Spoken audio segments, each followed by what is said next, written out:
I just wake up in the morning and I yell a lot, even though it's way too early. It's fun though. Wake up, wake up, wake up!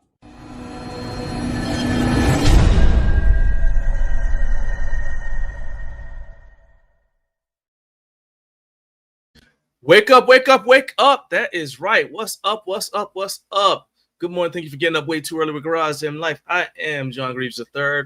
I am the co-founder of Garage Gym Life along with my wife, Naomi.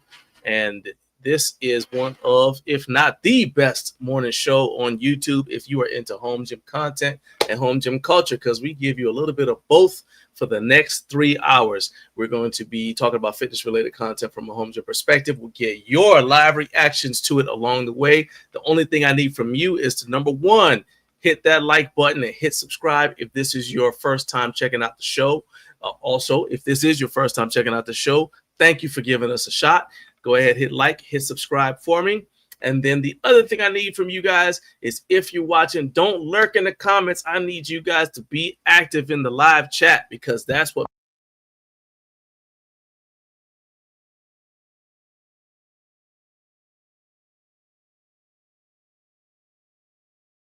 we go. All right. So y'all probably didn't hear anything I just said. So the shenanigans have already begun. Okay. So let's begin. Let me just start. Oh,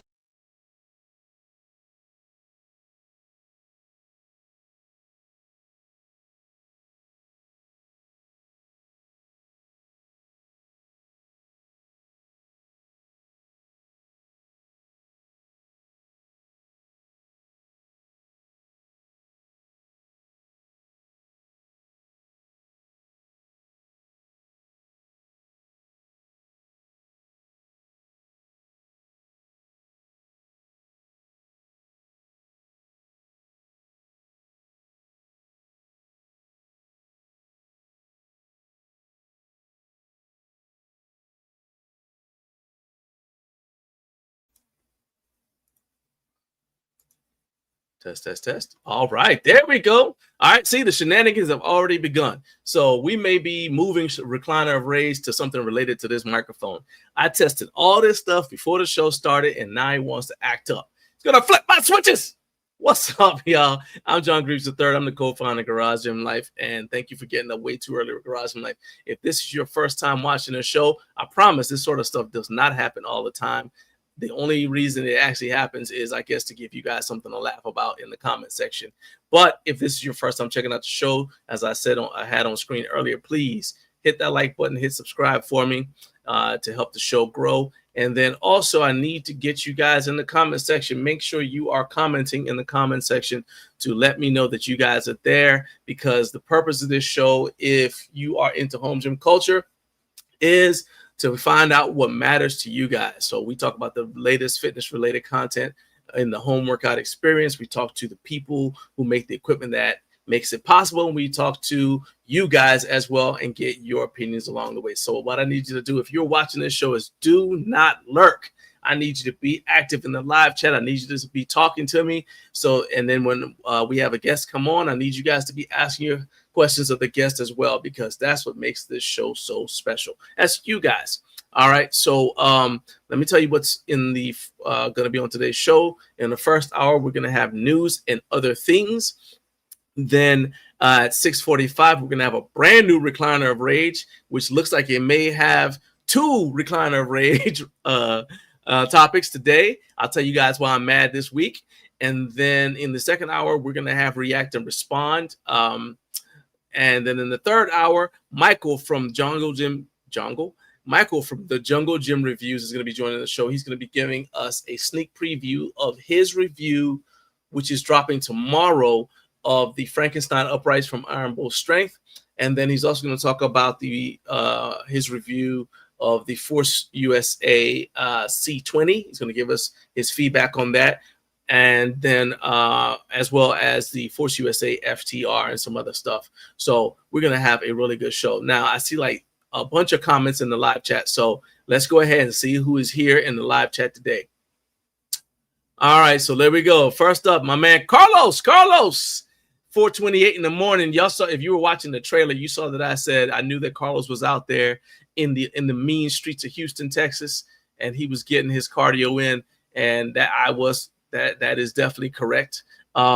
If you guys look in the community section of the channel, you see actual footage from Carlos out there getting his cardio in. So what's up, Carlos? He said, Friday's our day. Hey, don't make me sing no ZZ Hill today. You don't make me sing ZZ Hill.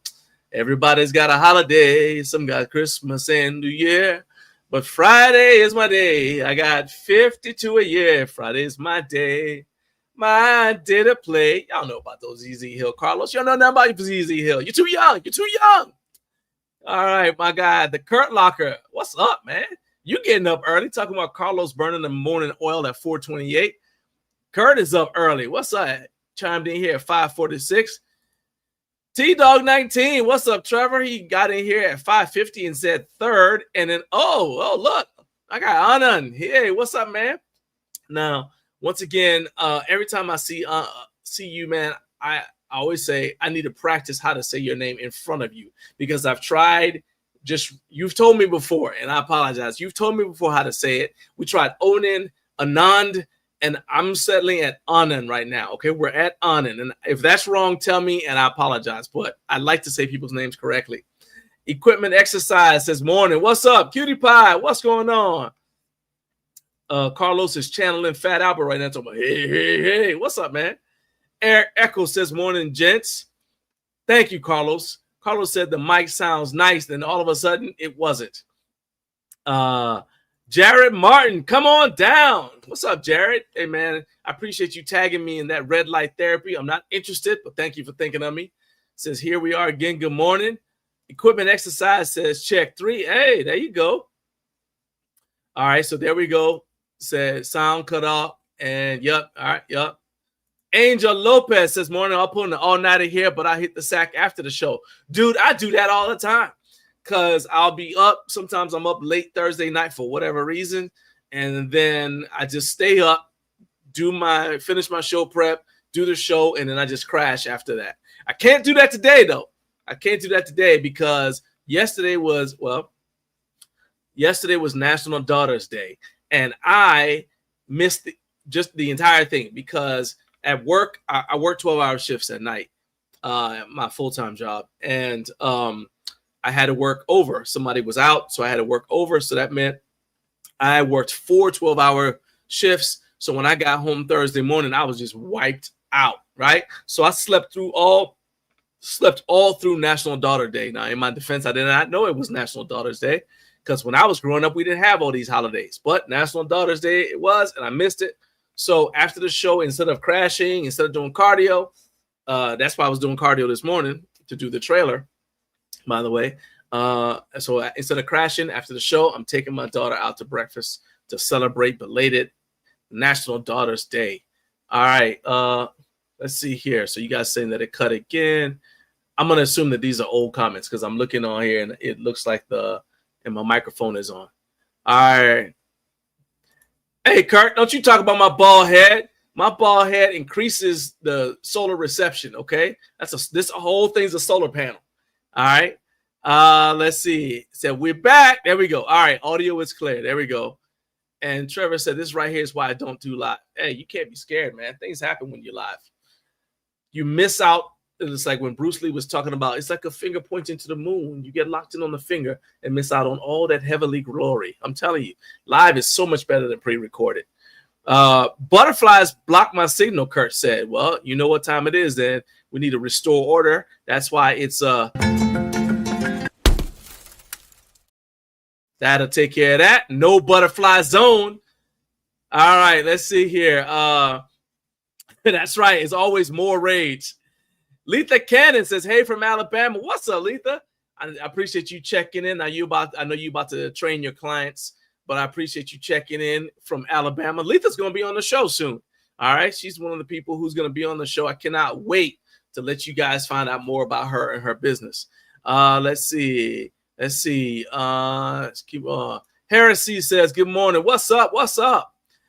Carlos said he was running from squirrels this morning. I can't. Yeah, I don't. Yeah. Yeah, I can't really, I do not have plans to talk about the Freak Athlete bench, but you can bring it up.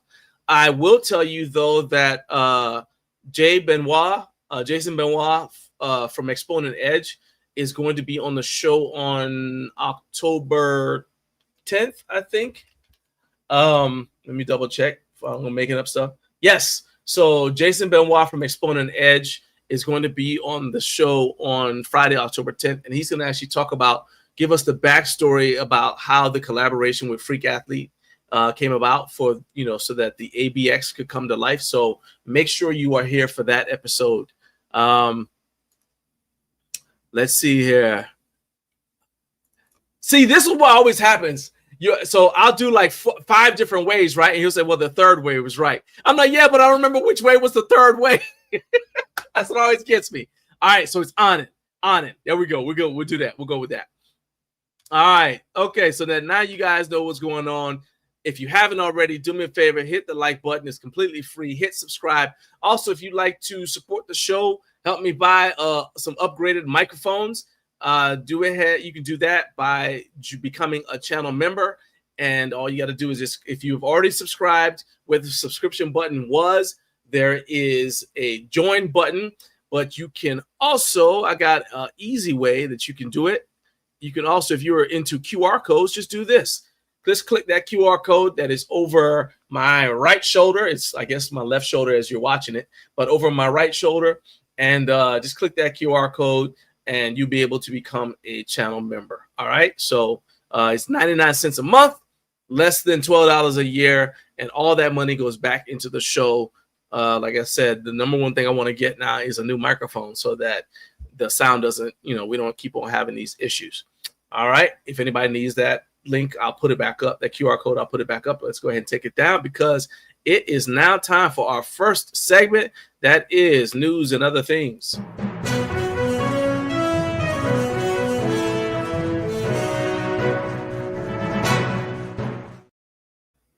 Okay, so first item is a serious one. Praying for everybody who was affected by Typhoon Regasa. I think that's how you say it. Typhoon Regasa that hit Taiwan and China this past week caused a lot of flooding and devastation. I know that there's any given day of the week there's going to be some sort of natural disaster somewhere in the world, right? And it's easy to become numb to it, but it's ironic that it happened right after GetRx was just on the show. And if you guys remember, GetRx and Dave and Mike from GetRx are both based in Taiwan. And so I reached out to them, reached out to Dave and Mike on Instagram, and I got a message from Dave this Wednesday. So I reached out Tuesday night because that's when the typhoon hit. And in fact, I'll see. I don't know if you guys saw it on the news, but heck, I'll pull it up. The typhoon hit Taiwan. I mean, you see like the pictures of the devastation, and it's just insane the amount of damage that we were seeing, right? So hold up a second here. Yeah. All right. So let's go ahead. And this coincides with technically this is the first screen share of the day. So you know what that means. We gotta shout about it. All right, ladies, it's the first screen share of the day. That's right. That's right. Get it out. Let it all out. Gotta let it all out. Okay. Calm down. All right. So let me go ahead and I'll share my screen so you guys can see. So this is an ad. But yeah, so there you go. So this typhoon hit Taiwan. These dudes are relentless with the ads. And I know that's how they support their channel, their site though. But anyway, so it hit Taiwan, and we're gonna stop sharing right now because that's enough free advertising for this website. All right, but anyway, so the typhoon hit Taiwan. It caused a lot of devastation, and I saw it on the news. So I reached out to them on Instagram, and on Tuesday night and Wednesday morning, I got a message from Dave, and he said that they're all good. The typhoon did the most damage on the east coast of Taiwan, so which is unfortunate that where you live, but fortunately for the guys from GetRx, they are on the other side of the mountain range. So Dave said that they only experienced a mild rainfall for the day. So that's great news for them. And we pray for their continued safety. And as I said earlier, for the people who were affected, we're praying for them that they'll recover, because that's not cool. All right, now let's see who turned in their homework this week. This is the actual planned screen share of the day. I had not planned on screen sharing the deal with the typhoon, but you got to follow your instincts. You know what I'm saying? All right, so let's go ahead and screen share this. We'll see who turned in their homework. All right, so first screen share, see here. So viewer posts. Let's see. Now this is actually a post from Carlos right here. All right. Carlos said, nothing like risking my life in these mean streets for cardio before the best morning show of the week. That's right. Look at this guy. Proof. He's out there in these streets. Carlos ain't scared of these streets. Okay. There you go, Carlos. All right. Then let's see. Carp shared. Oh, this is cool. So if you guys have not seen it, we still have that link for you guys to check out Carp's review of the ATX PRX 780 flat foot power rack.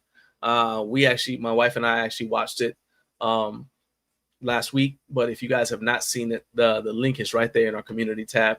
Now, there are some comments that relate to Carlos. They're not viewer posts, but they relate to Carlos. So Carlos did the review of the Mikola Anubis functional trainer, and he got some comments on there. Some comments. You've got to reply to some comments, Carlos. So here's what we're going to do. So we're going to get answers to these questions right now if we can. All right, Carlos, I hope you're paying attention.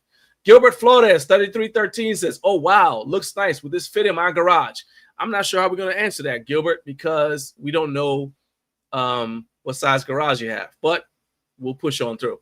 But he wants to know if it's quiet and will it wake up his kids, because he works in the day, so he can only work out at night. All right, so Carlos, do the best you can, Carlos.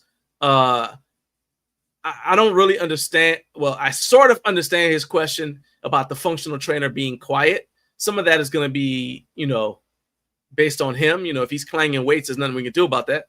But as far as the pulleys and all that kind of stuff, is there any squeaking? Is it a noisy piece of equipment? So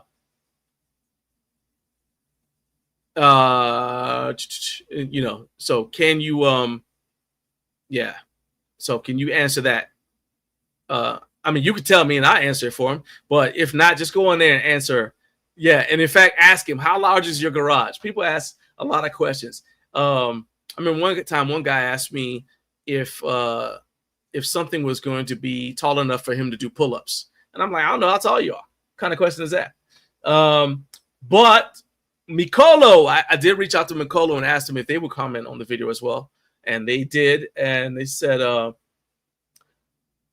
shoot. I actually have not looked at their comment yet. So they said, thank you, Carlos, for one of the most thorough Anubis 1.0 reviews out there. They said, I'll be rewatching it over and over. I bet it'll hit 10K views in no time. Look at that. Manifesting. All right. They said, we take your feedback seriously. This is still talking to Carlos. From solving the missing L mystery, a new one's already on the way. Your thoughts on dips are exactly why the Anubis 2.0 now pairs perfectly with our wide dip rack attachment. Proof that we're building with you literally. We'll make sure everything's ready next time. Yes, even that FedEx guy. And come on, you're not an old guy. You're the OG lifter who's inspiring the rest of us. Okay, I feel like money changed hands, okay, because I don't know about all this praise that Mikolo's giving you. They're getting overboard with this praise for you, Carlos. That's pretty cool, yeah. Let's see here. Go back here, and let's see what else. And, okay, and if you guys did not see, I shared the link to the Cable Buddy from Iron Hall Gym, and he says, thank you for sharing. And then there was also a question about the Anubis 2.0 and about the price difference. So Mikola answered that. They said the Anubis 2.0 Ultimate Essential Pack includes training attachments, the ones that most people use daily. And so the price, that's why the Anubis 2.0 Ultimate, in case you guys are interested, that's why the price is higher for the Ultimate than it is for just the Ultimate Essential. That's why the Ultimate Essential is higher because it's the ultimate plus essential attachments that people use every day. All right. And I need to get in touch with this guy from Anchor to answer this question there. Now, I also, let me see something here. I see your comment about the about your let's see here. So Trevor says it keeps deleting my post about having Isaac from Anchor on my show last week. What I'll do is I'll go back and I'll double check, because sometimes YouTube sees your so I didn't delete it, but sometimes YouTube will see your links like that. And unless you're added as someone who's basically has permission to post all the time, then sometimes the YouTube algorithm will interpret it as perhaps potentially spam. So I'll go back and I'll add it. But what I have done is I have, let me make sure I'm not making this up.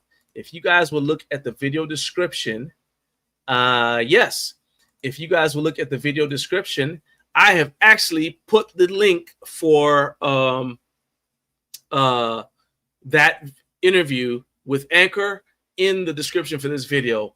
And let's see here, because there we go right here. So this is it. We'll give you a little bit of quick watch time. So if you guys have not seen it, make sure that you guys go and check out, after this show's over, go check out the Disgruntled PM podcast on YouTube. I don't know why it says not subscribed, but here we'll fix that.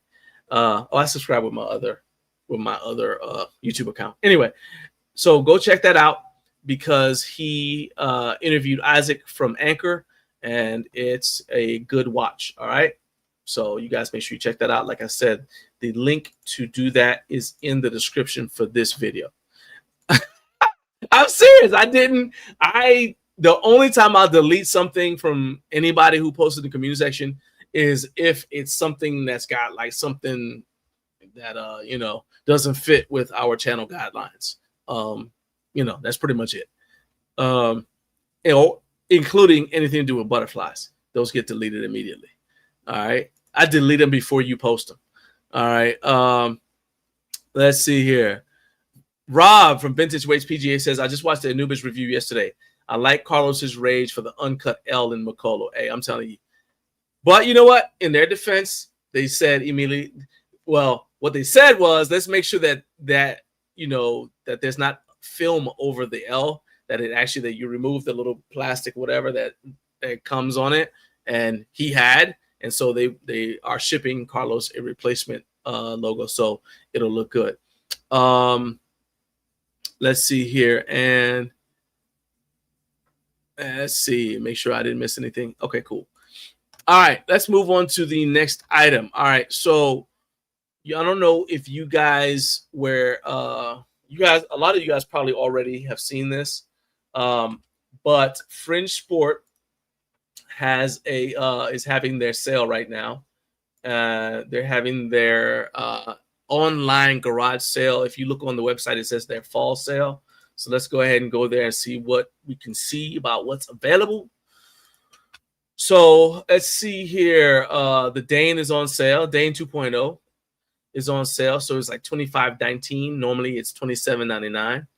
So you're saving 10%.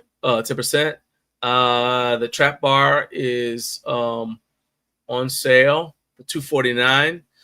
If you do not, I think Carp has some of these pizza or the chocolate. It's either the pizza or the chocolate vanilla donut plates, and those are on sale. The pizza bumper plates are $153.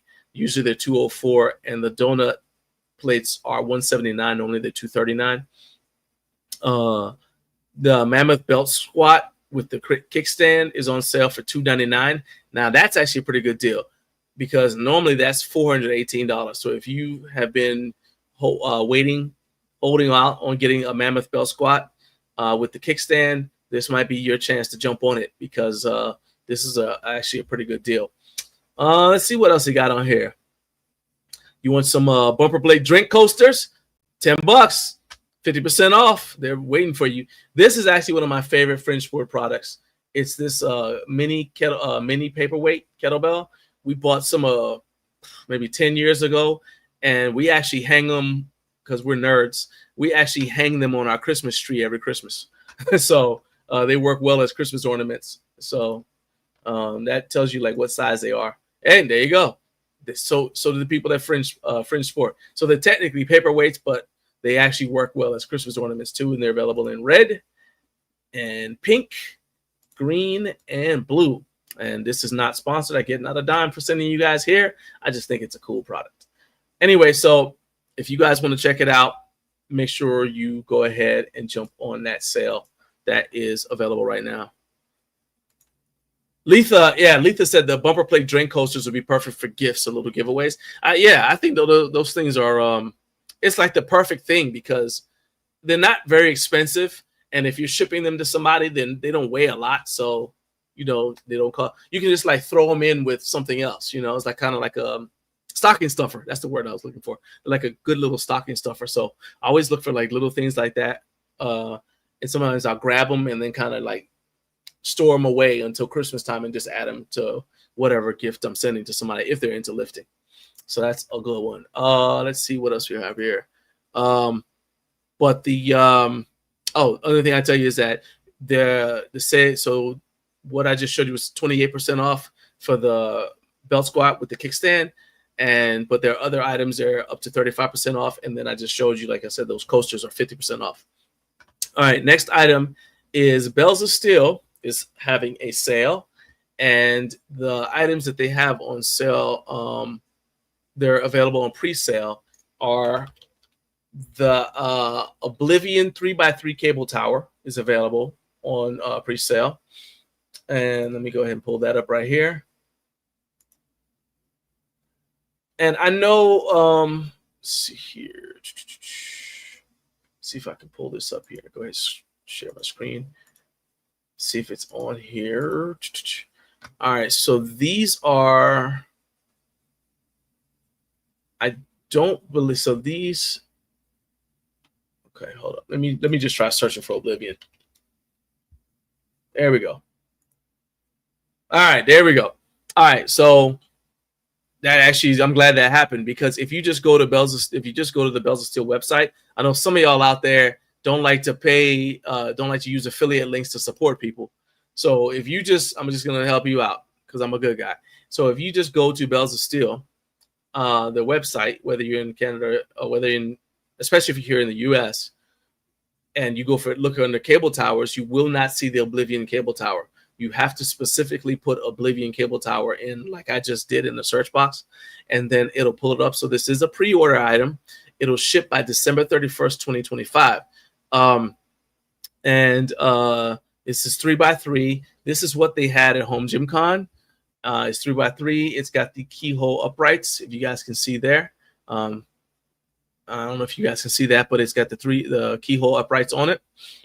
And I don't know why you would get it without the back upright, but it's available with or without the back upright. If you get it with the back upright, that's going to drive the price up to $2189.99. And of course, you can get your attachments. What I like the most about this is I like to have the ability to basically have one size attachments, right? If possible.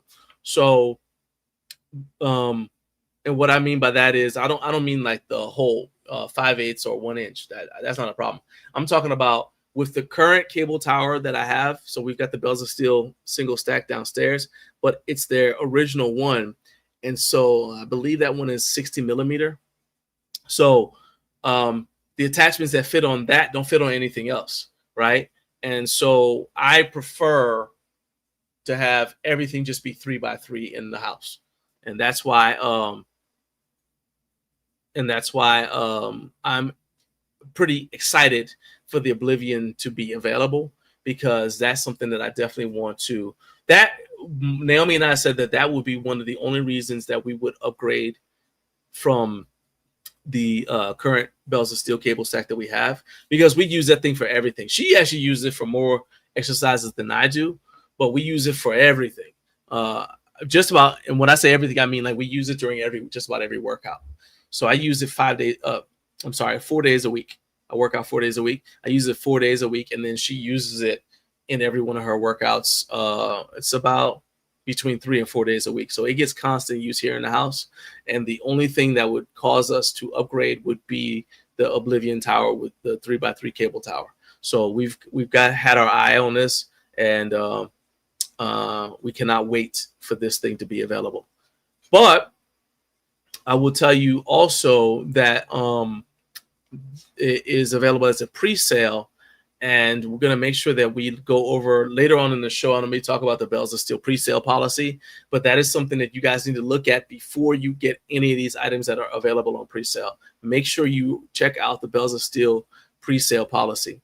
The Kraken Tower cable, Kraken cable tower rack attachment is also available. Let's see here. So there's the Kraken. So the Kraken rack attachment, not cable tower rack attachment. The Kraken rack attachment is available for pre-sale. That's going to ship by October 31st. That's also a pre-order, and it's available for both Hydra and Manicore. So basically for both 5/8 and 1-inch holes. And now they said this product is a single side attachment. So you need to make sure you order 2 of them if you want to put the Kraken on both sides of your rack. So that's an important thing to think about. It's available either as a weight stack or as plate loaded. And the rack, it fits either an 84-inch or a 90-inch rack.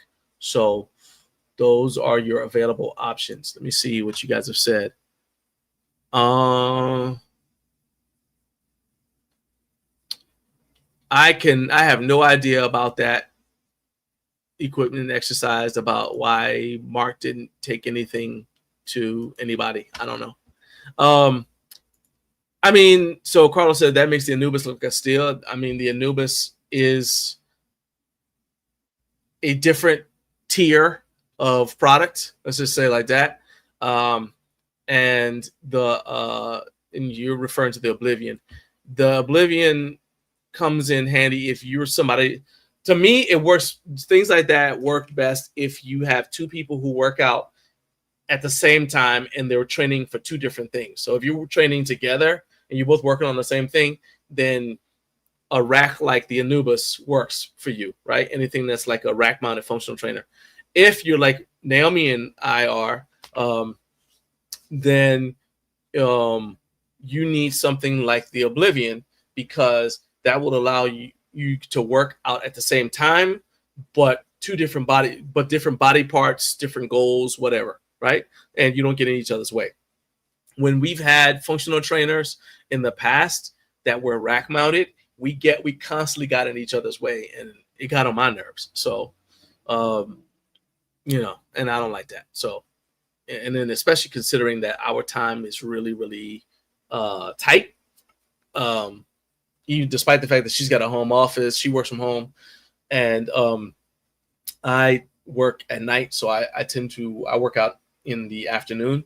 It's still, we end up, our time is really, really tight. So we don't want anything that slows things down, and having a rack mounted functional trainer slows things down too much for us. So we're better off having those things separate. So it's worth it for us. So Jared says that the added height on the Oblivion might be nice for triceps and lat pull downs for you, Naomi. Yeah, that's a so we had to get, for lat pull downs, we got the attachment for Porter Phys Ed. So when we upgrade to the Oblivion, whoever gets the cable stack that we have now is gonna get the Porter Phys Ed attachments with it. And I still haven't decided whether we're gonna do it as like depending on where we are with the channel. If we hit the next if we had a big channel milestone around the time that we get the Oblivion, then I'll probably give away the cable stack that we have that's downstairs right now. Otherwise, we'll probably just sell it. But I don't know. I'm kind of up in the air about it right now. All right, let's see. Hey, what's up, Kevin? What's up? My guy Kevin from Japan. What's going on, man? Hope you're having a good evening there. Let's see here. And let's see.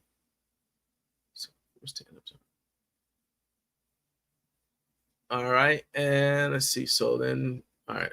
lost my place. And there's one more thing that is available, and that is the Sisyphean stepper. So if you are looking for a manual stair climber, then this is one that I recommend. Now, let me stop right there. Full disclosure. Let me stop sharing. Full disclosure. We do have an affiliate code with Bells of Steel. Okay.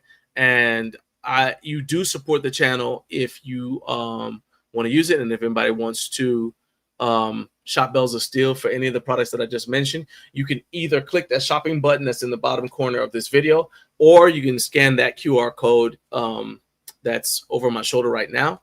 That will take you to Bells of Steel, but it'll take you through our affiliate link. Like I said, it will support our channel. It doesn't increase the price for you. It doesn't take away from your ability to use any discounts or anything like that. It just gives us credit if you decide to make a purchase. So if you do use that affiliate code, I appreciate that.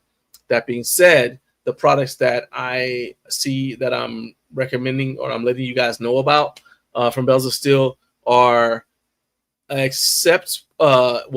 the Oblivion, every one of them are products that we saw at Bells of Steel, at the Bells of Steel booth at HomeGymCon. So if you want to get more in-depth feedback on any of those, you want to see like what Andrew said about them, go ahead and watch our our booth tour with Bells of Steel from HomeGymCon. I'll put that link in the video description, and then I'll also put it at the end screen so that you guys who are watching in replay, shout out to the replay gang, by the way. If you're watching on replay, you'll be able to check that out. But I just want to make sure you guys know that we do have an affiliate relationship with Bells of Steel. That's not why I'm recommending them, not why I'm letting you know about it, because I mean, I don't have anything in a relationship with Fringe Sport. I told you guys about their stuff, but I just want to make sure I'm above board and let you guys know that we do get credit if you buy something from Bells of Steel. All right, so let's take that down.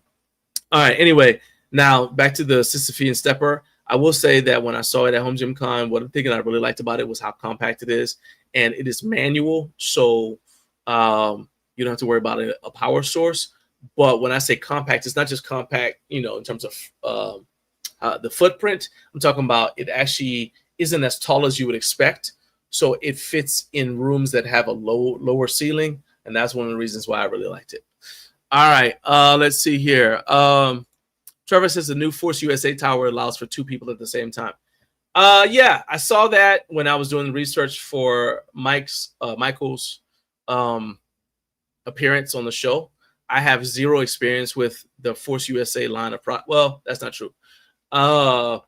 So I remember I went over to a buddy's house one time because I needed to test out. I was doing a comparison review of the gym pin versus the stacked weight pin from Bare Steel Equipment when it first came out.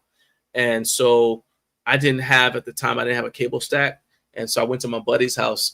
Shout out to Dave Spadowski. And he has a Force USA functional trainer, one of the original functional trainers. So I've used that, and it was good. I'm sure I know they make good products. So yeah, that's also another good option.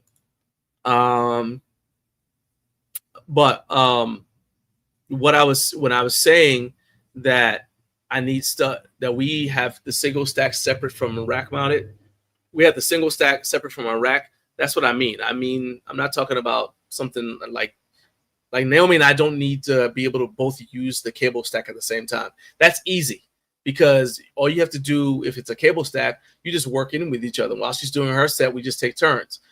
What I'm saying is if we are, let's say she's squatting and I need to do tricep pull downs and our functional trainer is mounted on the rack. We're going to be in each other's way because especially if it's a half rack, but even if it's a full rack, where the cable stack is right where you'd be squatting. So she'd have to squat outside the rack. That means the J hooks are going to be in the exact spot where to get in the way of the functional trainer sliding up and down, of the trolley sliding up and down. That's what I mean. So because there are 2 of us working out at the same time, we have the cable stack. And so whoever's doing cable work can do that. And then whoever's using the rack can do that. That's what I mean. All right. And so that's it. So last week we talked about the X Master EPP plyo box that is available for pre-order. I don't know, and this actually makes me want to. I also I kind of have a question about this, because this seems to me, while it's a well-made product, I have a question for you guys, and we're going to dive a little bit more into it later on. But this seems to be more like a CrossFit product, functional fitness, whatever. I know CrossFit's a brand name, whatever, but this seems to be more like a functional fitness product. And I don't know, are people still doing CrossFit? This is actually something I wanted to like deep dive into later on a little bit. Well, not deep dive, but get into it a little bit. Are people still doing CrossFit? Or are people starting to move over to High Rocks? Or maybe people are doing CrossFit, but they're doing it through something like street parking. So we can talk about that later. But if you are into that, this is a very well-made plyo box. I have a lot of respect for X Master and all their products. They have a very good track record. And right now it's 20% off on pre-order. So it's $238 instead of $298 if you want to get it. It's available in either black or gray, and shipping is included. So you guys go ahead and jump on that if you're interested. The links for all this stuff are going to be in the video description if you're watching on replay. Let's see here. And that's it. Let me make sure. All right. So we do have a question. It says EPP foam. What's the density? Let me see. Let me look on here, because when I spoke to Michael, I'm sorry, not Michael. When I spoke to Will Wu last week, he didn't tell me that. That's not one of the questions I asked. So it's 32 pounds. So you can move it with one hand. Let's see. If I click to view more, it says click to view more. It's not letting me click to view more. Frequently asked questions. All right. I don't know. It is not giving me the answer to that. It just says it just tells me that it's lightweight and portable. And if you look at their Instagram account,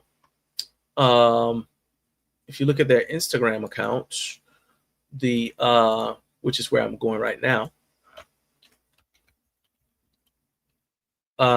they have a video of somebody moving it in, and it's looks like it's pretty. Yeah. All right. So let's share that. It looks like it's pretty portable. So right there, that's it. Okay. So I'm seeing if. All right. So let's see right here. All right. So there you go. There's your test. What I think is funny about this video is in the first video. So I don't know if you guys see that. I see all this kind of stuff, right? So they sets it up right there. He jumps. Okay. And immediately somebody put in the comments, I know I'm not the only one that saw it rock a bit on that first jump, right? So they went ahead and they posted it again. And this time, not only did they show him jumping on it and hitting it and all that, but I like the little touch with the wine. And then all the people jumping on it. That's hilarious. I think that's funny. All right. So anyway, that's it. Tattooed saying, what's up, man? The British have arrived. What's going on, man? I don't know what. Hey, do me a favor. Look for Home Gym Physique. Make sure he's okay, because I haven't seen him since he logged into Carlos. Not logged in, but since he put a comment on Carlos's Anubis review and said first. That was his only comment. So yeah, we're just doing a wellness check. Equipment Exercise said, I bought some Kitty EPP blocks to substitute as jerk blocks. EPP is cutting edge in auto parts. Yeah, I mean, it's a sturdy material. I mean, I don't like when I was doing jumps and things like that. We actually just did it on we had 2 big tires that we used for flipping, and we just stacked them, and then we would just jump up on top of that. So I actually don't have a because the gym just isn't big enough for something like that. that would have essentially just one use for us. But I think it's a solid product if that's one of your training needs. So equipment exercise there says there's even 3D baking for foamed EPP that increases the size of pre-made products. All right, that was the last news item. So it is time for the most popular segment. Y'all like it when I crash out, so we're gonna crash out now. Here we go. It's the recliner of rage. It's the recliner of rage, 'cause he's not happy.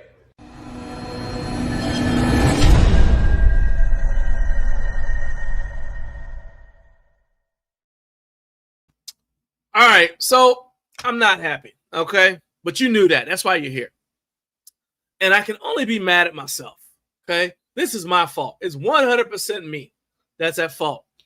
So that makes me even more mad because I can't blame anybody else. You can't sue yourself. You know what I mean? You can't. I mean, you feel free to try, but you can't sue yourself. So in order to tell you why I'm upset, okay, let me just tell you. Today's recliner of rage goes out to me because I lost concentration when I was bench pressing earlier this week. I lost focus and didn't have all my leg drive. And so I made what should have been an easy 3 reps into a hard 3, into something harder than it needed to be, okay? And I actually ended up missing a rep. Here you go. Watch this.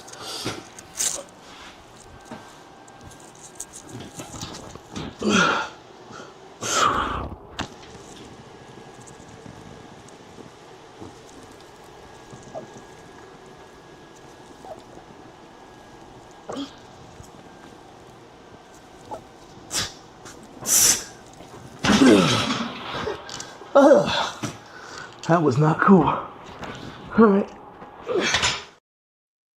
Unacceptable. So 2 things that I did wrong. Number 1, I didn't have consistent leg drive throughout the entire set. So what was happening is as I would go down to my chest, I would then push. I would then engage my legs and push when actually you're supposed to have leg drive the entire time. Second thing is I didn't breathe correctly. Okay. And so I was inhaling as I was pushing up, and then I said, oh, wait, that's stupid. No, breathe out, breathe out. If you're going to breathe, breathe out. Too late. And so I missed the rep. Okay. That, I mean, Carlos says I accept full credit for that rep fail. I mean, I'm happy to blame you, Carlos, but I can't. It's all my fault. And then the thing is, so I think that's like 301 pounds. Well below my max. I should have been able to do that easy. And as proof that I should have been able to do it easy, I stood up on a bench, grabbed the bar, put it back in the monolift attachments, and this is what I did. I mean, maybe 3 minutes later.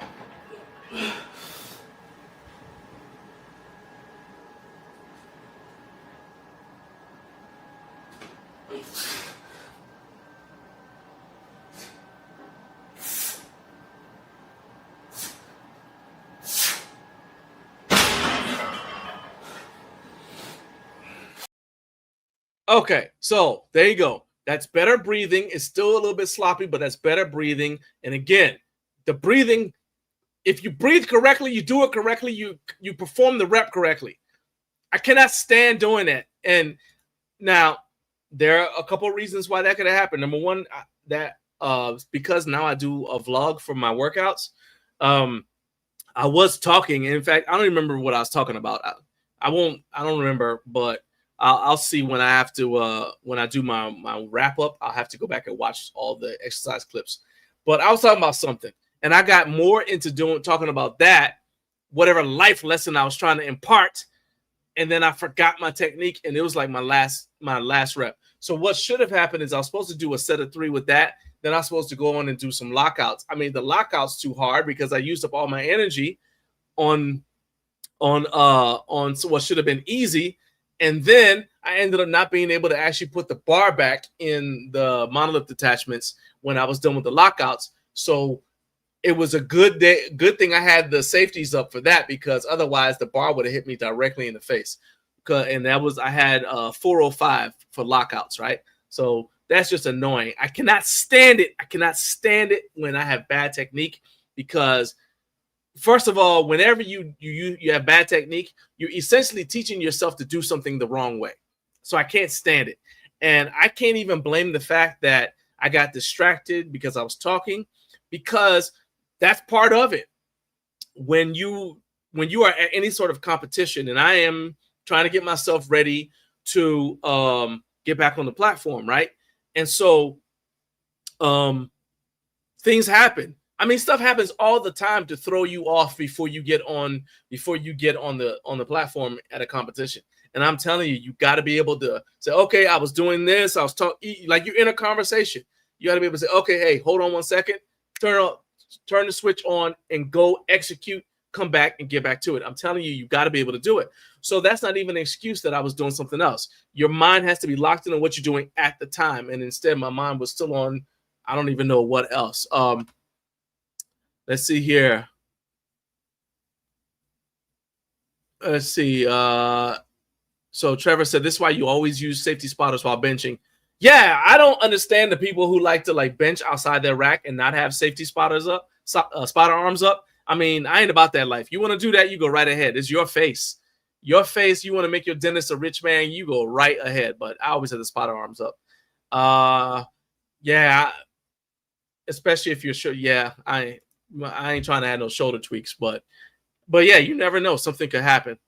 Matt said, I just insta DM'd you my fail last week that's damaged my wrist tendons. All right, we're gonna go look at that in a second. Trevor said, I delayed buying spotter arms for years, and one day I got pinned under a bench. That night I ordered a set and didn't care the cost. Oh yeah, everybody's like, oh, I'll just do the notorious the roll down. That's just dumb. They make the stuff for a reason. You know what I mean? That they make the stuff for a reason. That's dumb. Exactly. You said the equivalent of texting while driving. Focus. I'm telling you, man. 5 a.m. Squat Club says, does anybody work out early? Jared, to answer that question, Jared Martin is working out right now, and Carlos CBS TCR just finished working out. And then Mike Brantley is, I don't know if he's on here right now, but he works out usually in the mornings as well. There's a lot of us who work out early. I realize that you're, yeah, so there you go. But anyway, yeah, that's just annoying. I mean, and I'll tell you that I know that's this doesn't bother me in the long run because it's just something to learn from. But like I said, it's just a skill that I have to get back in get the hang of again. I remember I interviewed Sioux-z Hartwig Gary when I was putting this together. Putting together the rundown this morning, I just remembered. I said, oh yeah, I remember when I was I interviewed Sioux-z Hartwig Gary. She's a multiple-time world champion in powerlifting, and I interviewed her in 2016 for Power Magazine. So I went and I found the article. I don't even know if Power Magazine is still being produced. It's Mark Bell's magazine, but this article is now on the interwebs. So you can. I actually took the link and I posted it in the video description, so you guys can go read the PDF. So if you ever wanted to read any of my articles, you see right here, Sioux-z Hartwig Gary, Sioux-z Hartwig speaks out on lifting and building a legacy by John Greaves III. So yeah, I did not write that title. Had I written the title, I would have said Sioux-z Hartwig Gary, but my editor figured people wouldn't know who she was, and she just insisted on putting Suzanne as the thing. Whatever, can't control it. They paid me. That's good enough for me. They paid me, and they made sure I got the byline. That's good enough for me. But yeah, so she is a world champion in 114-pound class for like a quarter century, and she's also a coach. And one of the things she told me is that she actually has multiple times she's been able to, like at the highest level competition, she'll be in a conversation with somebody and she'll say, hey, hold on a second, go out, squat, bench, deadlift, whatever, come back and say, okay, now finish what you were saying. And because you have to be able to do that. And so that's what's frustrating. My buddy Jason Mike, who makes the wrist wraps that I use, he's also a multiple-time world record holder. He says the same thing. You have to be able to go from calm, flip the switch, go at it, execute, come back, relax. It doesn't matter what else is going on. And so that's just what frustrates me about the fact that happened. So it's annoying. Now I'm not in their league, but like I said, I want to get back on the powerlifting platform, and that's not gonna go well if I can't get this stuff, get it sorted out. Hey, we got about 875 of you guys watching right now. Do me a favor, make sure that you are hitting like and hit subscribe for me. Let the channel grow. We do not grow if you don't don't hit like, then other people don't get to see the video because YouTube won't share it to as many people. And if you don't hit subscribe, the channel doesn't grow. So do me a favor, hit that like button, hit subscribe. And if you would like to also support the channel in other ways, then go ahead and do this for me. Hey, I don't want you to just watch this video. I need you to like, subscribe, and if you're already a subscriber, I want you to join our channel for 99 cents a month so you can help us improve YouTube for the home gym community. Okay, back to the video. All right, so that's it. It's really easy to do. Like I said, hitting like and subscribe costs you nothing, but it means the world to us. And if you would like to join the channel, you can do so. We've got a QR code you can use, or the link is in the video description. But just use that QR code. You become a channel member, 99 cents a month, less than $12 a year. You will be helping us change the content that's on YouTube for the home gym community. I appreciate all your support. Appreciate it. And shout out to all of you guys who are channel members, like Carlos, Letha Cannon, all of you guys, Jared Martin, all of you guys who are channel members. You can actually see if you're watching on YouTube. You can go ahead and you'll see like the little thing by their name. Trevor T-Dog19, he's also a channel member. Shout out to all of you guys. Thank you for all of your support. I really appreciate you guys. So thank you so much. Okay, now some of you just finished watching an ad. Appreciate you guys for watching that ad. That's another way that appreciate you guys who watched the ad. If you clicked because you didn't want to watch it, I understand. Okay. I understand. But hey, for those of you who did watch, thank you. I appreciate your support. All right, let's move on. It is 6:57, and shout out to the Central Time Zone, all of you who watch and comment every Friday in this show. Like I said, we don't want people lurking. I love how active the live chat is right now. You guys are dropping all your comments in here, and I love that because that is what makes this show so special. It makes this show different from every other show that is on the that's on YouTube, but really any social media platform. I think that this is something special that we're building here, and I appreciate you guys being part of it. Now we're gonna move into our next segment, and I gotta make a confession. I screwed up. All right, so here's what happened. So I've had about 10.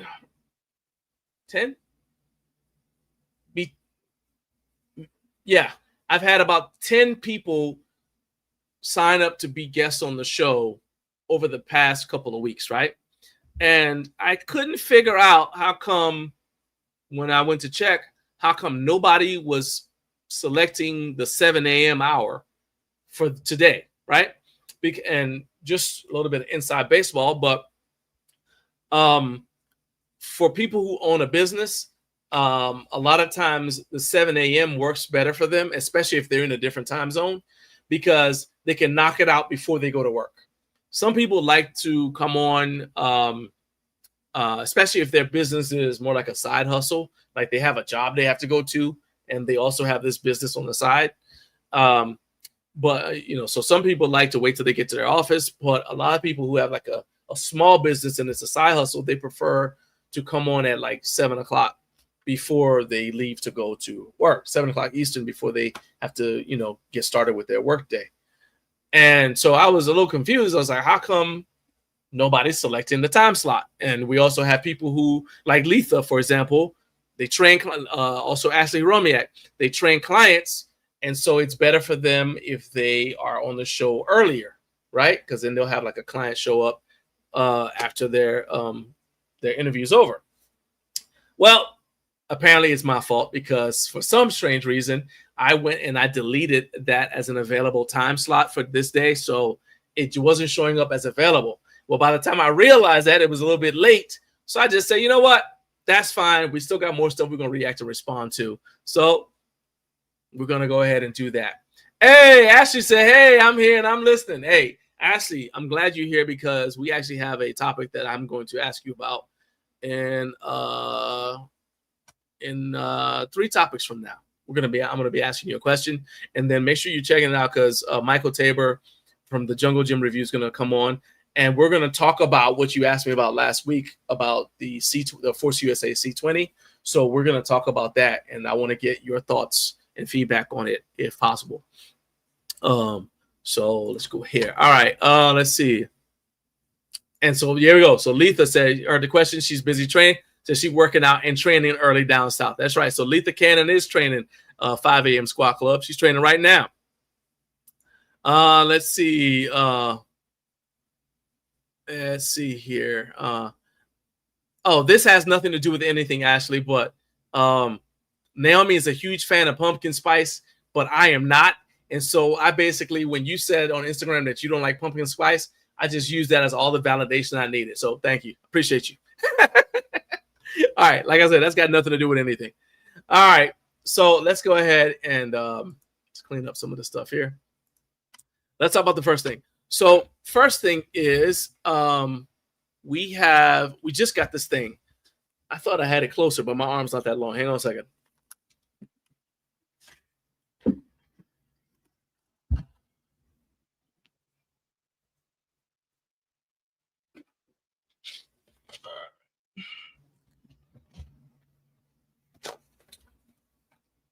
So this came in yesterday, and it is actually from my guest, one of my guests for next week's show. And this is a product that I had never heard of until he reached out to me asking me about if I wanted to try it out. And I said, well, I gave him the same answer I normally give brands when they reach out to me. And I say, well, actually, I would prefer, rather than you sending me a product, I prefer if you just come on the show and tell me and my audience about your product all at the same time. And then if at that time I'm interested, you send me the product. He wasn't trying to hear that. He said, I'd rather send you the product so you're familiar with it before we do the interview. I guess that way I don't ask him any dumb questions, which I understand completely. So this is what it is. And it is called, what is this thing called? It is called the Sidewinder.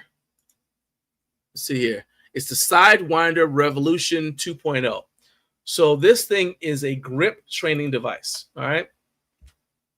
And the company is called SportGrips. So let me go ahead and share the screen so you guys can see about it. And then if you guys have any specific questions about it, I don't know if I'm going to do a review of it, but if you guys have any questions, if you have enough questions, we'll make sure we do a review. And if you're watching on replay and you have questions, you can put them in the comment section and I'll address those questions in any review video we do. But anyway, here's the point. So the Sidewinder Revolution 2.0, first thing, it's $185. But he said, apparently, it's the #1 premium grip strength device in the world. And it is 100% made in the USA, and it is 100% anodized aluminum. So the way this thing apparently works is there's resistance up here at the top. So let me stop sharing. And this is all based upon me reading the website. Okay, so apparently you can twist the resistance thing here up at the top. And then it works like, okay. So essentially it works like a wrist roller that doesn't need any external resistance. So you don't need to have obviously like the broomstick thing, and if you buy one where you got like the cable that wraps around it. Okay, and you're doing like these. Okay, let me loosen that up a little bit. So you can use that. Okay. All right. So looking at the website, this isn't really heavy either. I can see it's very portable. So I can see putting it like in a suitcase. Or I guess if you, for some strange reason, wanted to take it on the airplane so you could do your wrist rolling while you're sitting there watching your in-flight movie, I guess you could do that if the TSA allows you to do it. I think he had some videos. We're not watching that one about the importance of grip strength. If you're here, you understand the importance of grip strength. So there's some videos here for bent arm grip and straight arm grip. Let's look at this one. Hold up. Can you guys, if I when I turn that on, can you guys hear the sound from the video? Trying to make sure you guys can hear, because if not, then I'll just tell you what he's saying. So somebody chime in and let me know if you guys can hear him talking.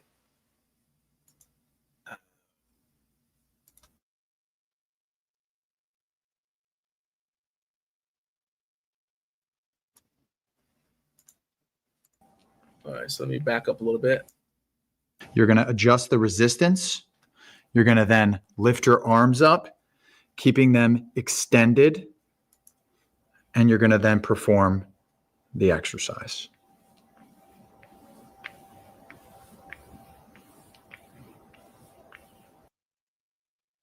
Okay. All right, so you guys, Carp said he couldn't hear it. All right, so basically he said you adjust the resistance here. So like that. So you turn it like that. So this is clockwise. You turn it clockwise to tighten it. Righty tighty, lefty loosey. It's true here as well. And then you just do like that. You can do it with your arms bent. Apparently you can also do it behind your back. But yeah, this is it's got some interesting applications. I am interested to hear because he said it's the #1 grip training device in the world. I don't know if the Iron Mind Hub has anything to say about that, but wrist rollers have been around for a long time. I'm interested to see why he decided he wanted to do this. I will say that if you are doing like grip training for just general health or to support some other sport, this might be good for you. But if you're doing like actual grip competitions, I don't necessarily see that this will be something that it's going to be like high on your list of items to get. But I will say, okay, so I don't know if you guys can see this, but as I'm twisting this, it feels like these are contracting a little bit. Let me see if it happens again. Yeah, so there's spring tension. So as you twist this part right here kind of goes in a little bit because there's a coiled spring. Okay,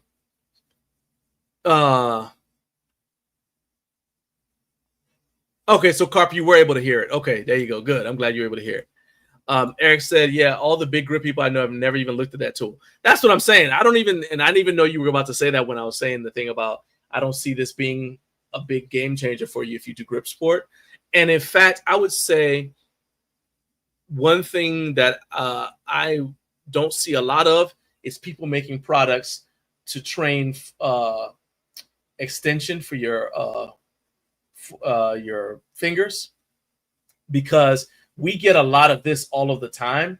And to me, having something else that does this, yes, you're working your extensors on your forearm extensors, but I can't help but think that if you don't work your finger extensors, you're going to still end up having potential elbow issues, especially if you already do a lot of gripping in other ways. So those are all questions that I'm going to ask him, but I'm going to go ahead and play with it a little bit this week. Let me see if you guys have any questions about it. Jared said those are cool, but potentially are more associated with forearm hypertrophy over applicable grip strength. yeah, I think you're going to end up getting a nice pump. Now, I will say that that's going to be good for tendon health and ligament health, but like I don't know. Obviously, you know, and I say so. The person who contacted me, he is I don't know if he's a chiropractor or what sort of doctor he is. It just says doctor. It didn't say if he's PhD or like MD, but he does have a thing showing like his. He said, "Oh wow! All right, I'm about to share my screen right now because I just saw somebody on here that makes what I just said not true. Remember we just said that the grip people aren't into it? Well, there we go. This is Ricardo Magni, who is he was Secretary General. I think he may be now in charge of Arm Lifting USA. So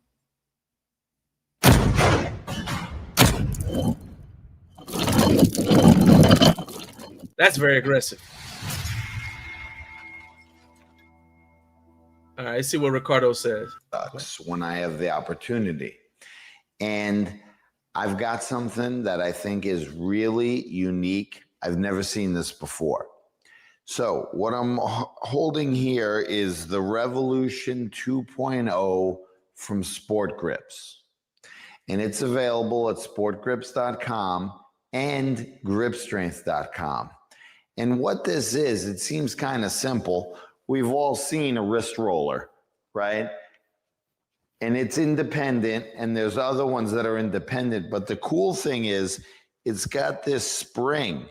So okay, so I don't know if you guys could hear so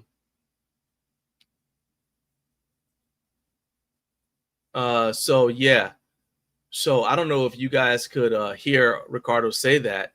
But Ricardo is a legit grip athlete. He's a grip champion. And if he, I'm going to reach out to him and see what he says about it. But if he's saying that this is an endorsement, then that actually changes my perspective because I didn't see it. Just because to me, so like with most grip training is like pick it up, put it down, right? Or crush it. It's not like repetitions. You know what I'm saying? That's why me looking at this product was like, okay, great. Now, in terms of, I will say that I remember when Adam Glass was talking about doing wrist rollers, but with a sled, like if you really want to build your strength in like the wrist roller, like build up the strength to maybe bend frying pans, you're going to need to get a wrist roller and you want to attach it to a sled so that as so one hand's the brake and the other hand is rolling. And then what happens is the sled's coming closer to you, right? So the advantage something like this has over that is you obviously don't have this sled all, you don't have so many moving parts. But I did not. Yeah, I gotta reach out to Ricardo, just ask him some questions. Carp said, I think he has a rubber disc in there to make it harder. So when I looked at, so let me see here. Let me see here. I'm looking for what they said because, okay, so it has springs. There we go. So it has spring tension in there. And in fact, they say that after every use, you're supposed to say, I returned it. That's why I kept on turning it back to its original setting because you don't want the springs to lose tension. So I wonder how long is there a warranty? It said, okay, yeah. It said with proper use, it should last you a lifetime. Okay.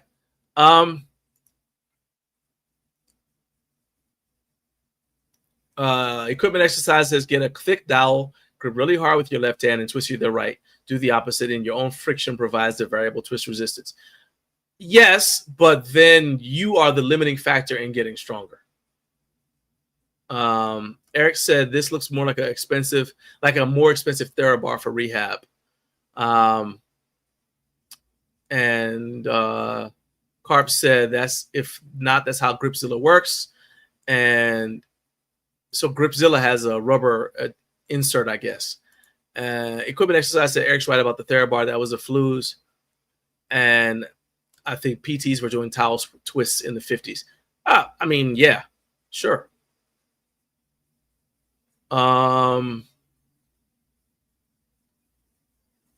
Let's see here. And hey, JPTV, what's up, man? Equipment exercise said we can't fall for appeal to authority. Kyle Dake used Aguilar's functional patterns, but Kyle didn't get his strength and speed from FP. So that's why I said I want to reach out to Ricardo, because for one thing, the lifts that are contested in Arm Lifting USA don't include that device.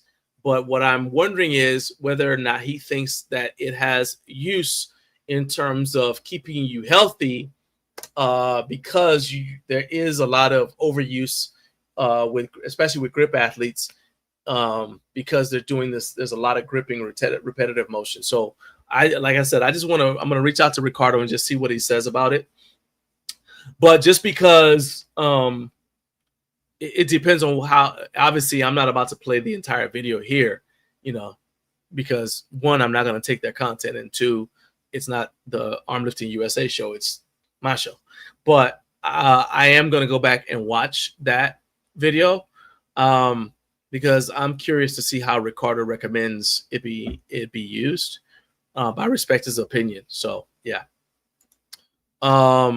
At the same time, I would say that one of the worst arguments against a new product is that people didn't do it that way in the past. Okay. Because if we're going to look at, if we're going to use that argument, I'll tell you that barbells used to have knurling. Okay. But now they do.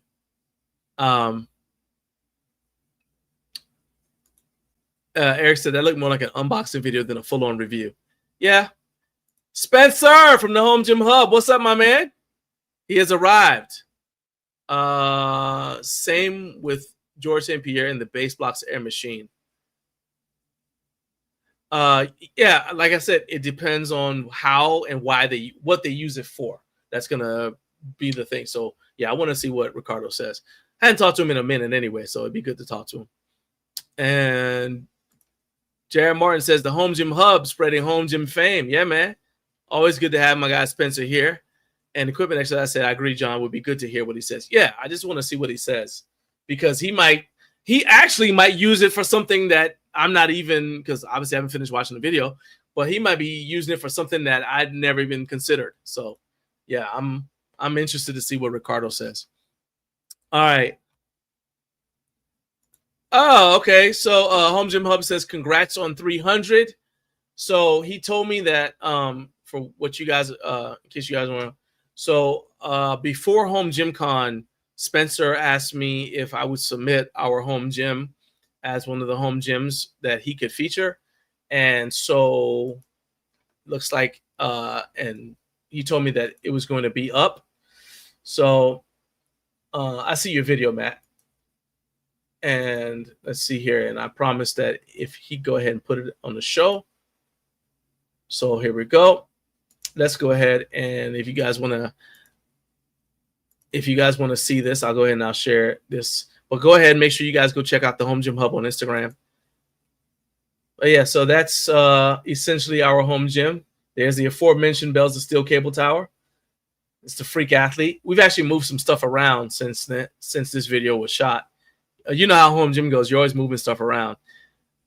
That's our accessory corner up there. There's the Ike, which is Naomi. Been a game changer for Naomi for smart, as far as a smart home gym. That is our solution right there. You guys saw like our wall storage solution. In fact, I think I sent you this video before we got our wall control. Now I got to watch it again because I don't remember. In fact, that can isn't up on the wall anymore. So scroll back around. I know we painted that box that's up in the corner. Okay, we do have the wall control. All right, it's after the wall control. But it's before we got all of the shoes up on the shoe shelf. So there we go. You know what? I'm going to like it. I don't know if anybody else will like it, but I'll like it. the interest. I appreciate the feature, man. Appreciate the feature. Like I said, I'm not. We have a home gym that's kind of like designed.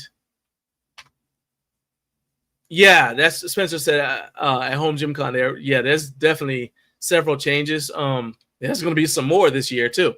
But, you know, that's the thing about having a home gym, especially that we design ours to be kind of is user friendly for two people with two different goals. So we end up getting a bunch of stuff in there that seems kind of like random to other people. But yeah. And I was telling Spencer that it's funny, but the more we custom tailor our home gym to me and Naomi, the less comfortable other people feel when they come in there. You know what I mean? The latest item, the latest addition to the home gym is the robot that Carlos sent us. And Naomi said she's gonna start playing with that thing. She's tech support, so she's gonna be playing with that thing. Tomorrow. So we should have a robot cleaning the floor by Saturday night, and I cannot wait. I'm tired of sweeping that thing. Tired of sweeping it. Let's see here. Spencer said you got a cool home gym. Don't downplay it. Oh, yeah. I mean, I like it. It's just, you know, don't get me wrong. Now, I am 100% grateful for our home gym, especially when I think about that. Actually, to me, would be something that would be interesting for you, Spencer. Is for people to put up pictures of where their home gym started and what it looks like now. So when I look at pictures of what the home gym used to look like, especially if I look at like my previous home gym, like where we lived in other places, I can do nothing but be grateful for what we have. I'm 100%. I love it. Okay. I just don't know if everybody else is going to love it, but if y'all like it, you love it. I appreciate you looking at it. But what's important to me is that you guys go and follow Spencer on Instagram at the Home Gym Hub. And when you get there, tell him he needs to come on the show and finally do the interview, because I've been hounding him to come on the show and do an interview with me about the Home Gym Hub. And he keeps on ghosting. He doesn't ghost me, but he keeps on telling me no, keeps on stiff arming me and saying I ain't coming. But we got to get Spencer on here. So everybody go on. In fact, everybody go on this video on my post, right? It's number 300. Everybody go to that one. And if you want to see him on my show, go and tell him, Spencer, we want to see you on Up Way Too Early with Garage Gym Life, or go be on the Garage Gym Life podcast. Whatever you want to, however you want to phrase it, go and don't give him any peace until he agrees to do it. Let's see here. Carlos, what do you mean? You know what? We don't drop glass in the gym, but I will tell you that I did have a piece of glass earlier this week randomly get stuck in my foot. I was like, what is this? Like, we haven't had anything, any glass in the gym other than the mirror in over a year. I'm like, so when would this possibly have broken? That makes no sense to me, but I digress. Letha Cannon, there you go, Spencer. You got a new follower.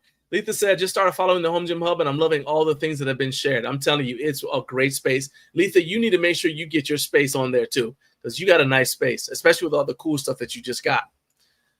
And Kurt said, this is an awesome space, and Spencer is the man. Yes, indeed he is. Yes, he is. All right. Now, Spencer said, appreciate all you do. Thanks for the airtime. Love what you do for the community. May your gym go far in the tournament. Hey, you know what? Yeah. I don't even know, I don't even know what to say, but if you vote for me, thank you.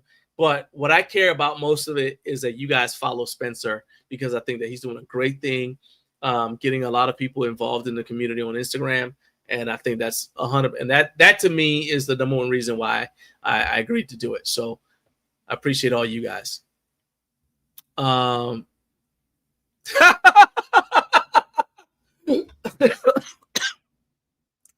Okay, you got me. Carp said he wanted a 7 a.m. time slot, but he couldn't get it because I messed up. My bad, Spencer. All right. Letha said, I'm waiting on new RitFit products to drop so I can add more to the gym.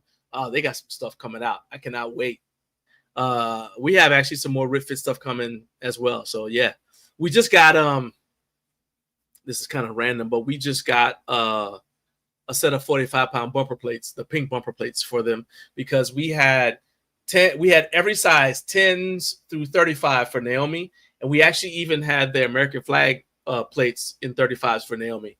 But what we did not have were any 45s from them, and so we got the 45s. We bought the 45s from them for Naomi, just so she can add it. So that's pretty cool. All right.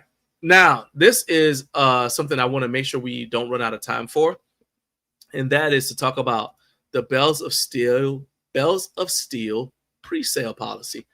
So I want to make sure you guys are aware of this, because I don't think enough people pay attention to this. So here we go. All right.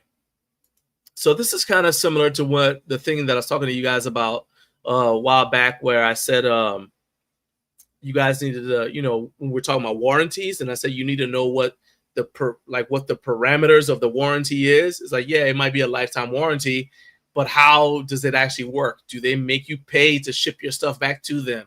Right? So if you didn't watch that episode, I forgot what episode it is, but go back and watch all of them. I know there's like 2 years worth, but go back and watch all of them anyway. Now I'll figure out what episode it was, and I'll put the link in the description for this one, so you guys can catch it on replay. All right. Once again, shout out to the replay gang. And in fact, shout out to everybody who started saying shout out to the replay gang on their other live streams. Okay. Because I'm starting to hear other people say shout out to the replay gang, and that's something that started here. So shout out to the replay gang, no matter what replay you're watching. But today I want to make sure you guys understand, and we're going to go specifically with Bells of Steel, talk about the pre-sale policy, because this is something that I don't think enough people pay attention to before they go and they get involved with a pre-order, right? So I'm going to pull this up, but I'm going to read you the highlights, and I've got the link. I'm going to share this link right here in the live chat so you guys can check it out. All right. So you guys can check it out, and it is in the video description if you're watching on replay. Okay. JB said, nah, no, I don't have to compete against Garage Gym, Life Gym. I'll get my gym submission over to you, Spencer. Hey, dude, I'm sure your gym it will do just fine against mine. Yeah, equipment exercise, that is something. A lot of the warranties that we saw, they're like, yeah, you got to ship it back in the original packaging. Some of them said the warranty is void if you open it. I'm like, well, how am I supposed to know that it's defective if I didn't open it? Yeah. Anyway. All right. So let's talk about this pre-sale policy, right? And it relates back. The reason it popped up to me or stood out to me was because Bells still has 3 products that are available on pre-sale. And I mentioned them to you in the beginning, but I want you guys to understand, this doesn't mean don't go buy the stuff, but I want you to go in with open eyes, because Bells of Steel's pre-sale policy is affected by the tariffs. All right. Because they are a Canadian company. So they say that off the top.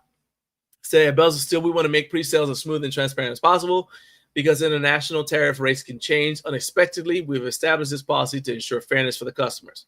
Okay, sounds great. Here's the thing. So the pre-sale prices are set based upon what the tariff and the duty conditions are at the time. So if the tariff price is for Bells of Steel is 10%, as a 10% tariff at the time that the pre-sale launches, then the price that they charge you is going to reflect that.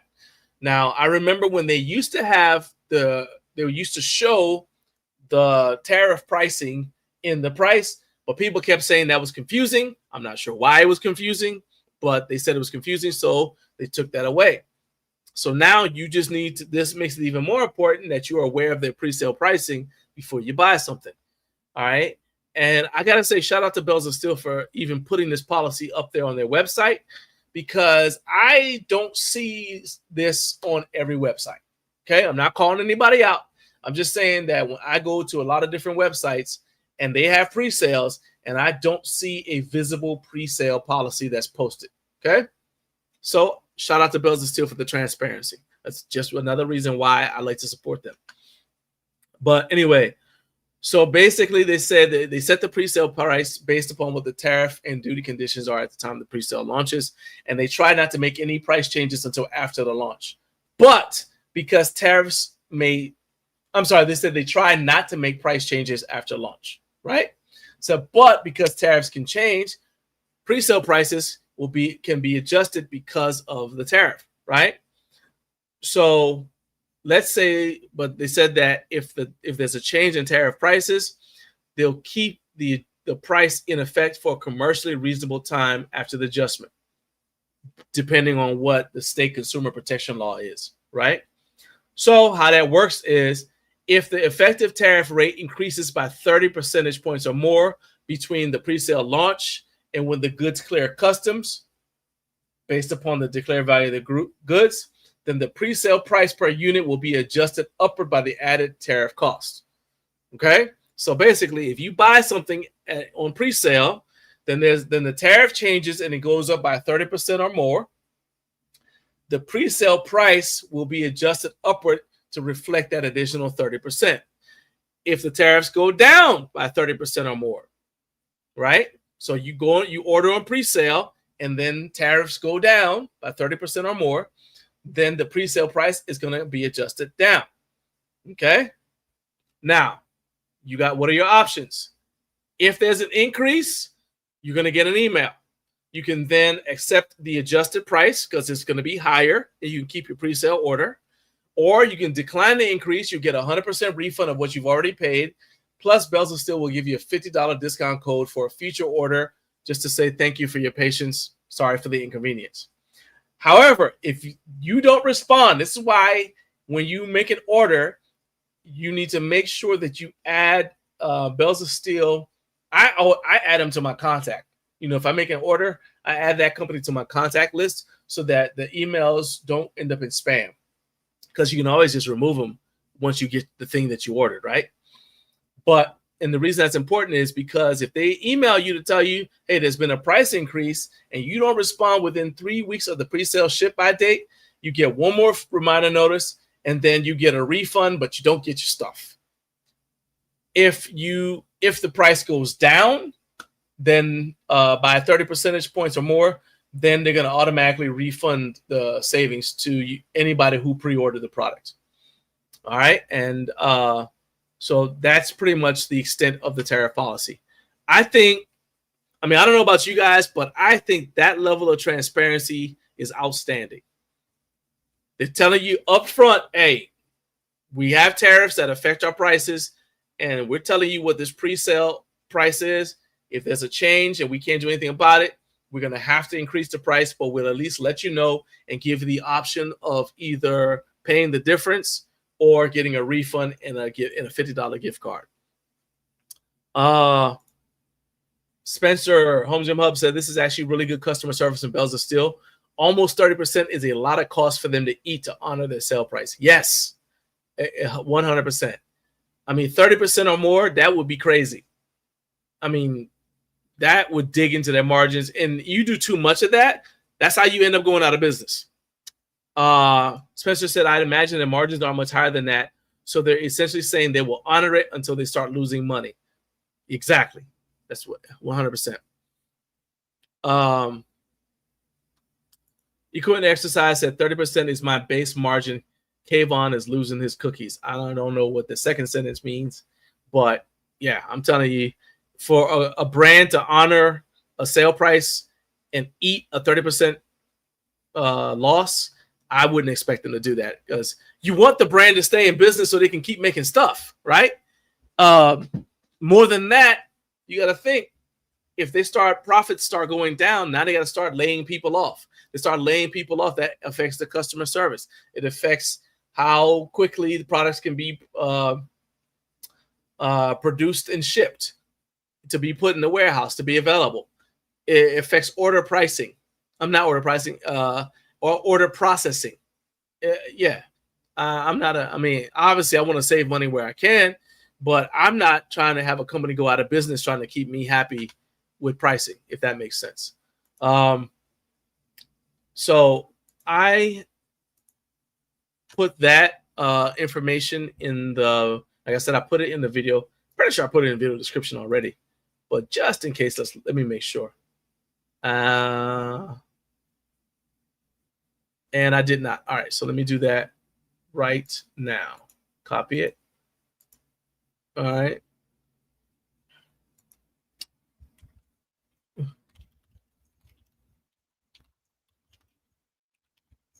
Presale. So this is stuff that I normally do after the show is over. I go back and I add all the stuff that I promised to put in the video description, and I add timestamps because I know people don't necessarily want to always, if you share the link with somebody and they watch it on replay, they may not want to watch the entire episode just to watch the part that you told them to watch. So anyway, so I'm still adding timestamps afterward, but there you go. Anyway, back to what I was talking about. So that is the pre-sale policy. If you guys have any questions about that, you know, I've got the link there for you guys to check it out. But there you go. I don't have any like inside information. I just know what I read. Okay. What I am curious about is Belza still the only brand that you guys know of that makes their pre-sale policy publicly available? And I'm gonna say, because I don't know. I don't know. So I don't want to put anybody and everybody may not. All right, everybody may not call it that. Let's see, pre-orders. So let me see what pre-orders terms and conditions. So I'm looking at a website right now, but I don't want to show you guys the name of the company in case I see something that it doesn't show them in the best light. So I'm just kind of scanning it real quick. Okay, so yeah, I don't see it on there. And as far as I know, Belza still is the only one that I know of that not only has a pre-sale policy out there, but they also included it in the email that they sent out to let us know, not the affiliate email that sent out. I'm talking about the email that any customer would get to let us know about the sale.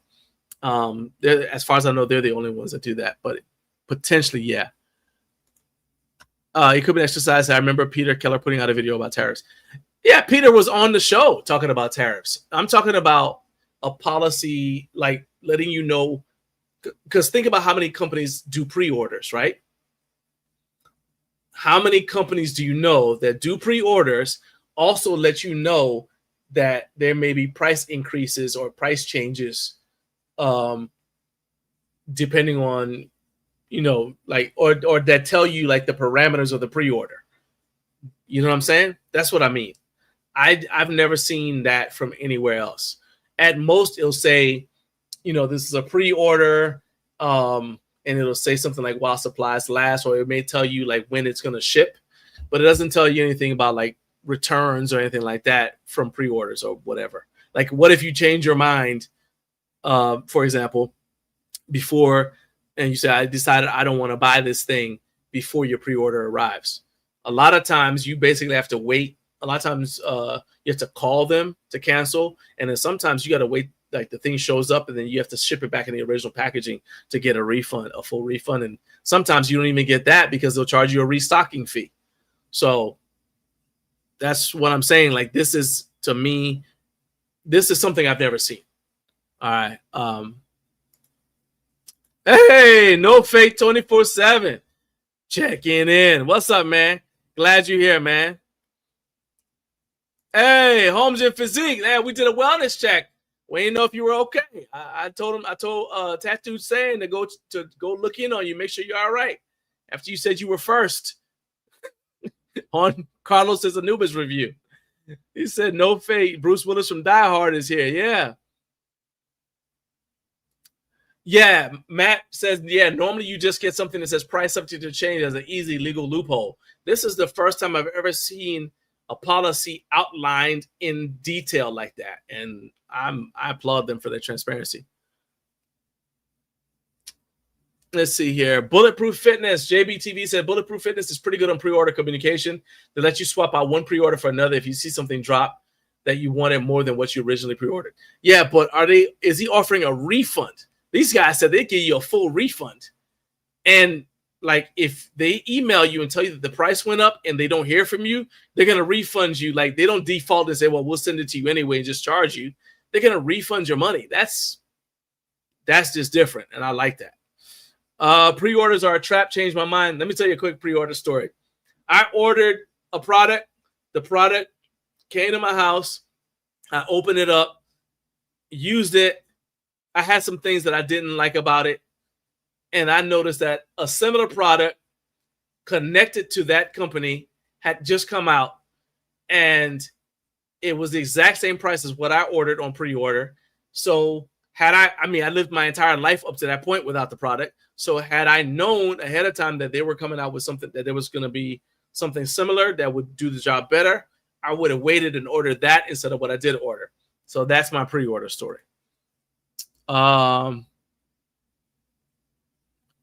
Let's see here. Hey, Jonathan, Letha Cannon says she enjoys your videos and info. So there you go. You got another fan.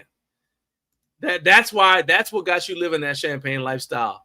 All your subscribers, your group, all your subscribers, all your adoring fans.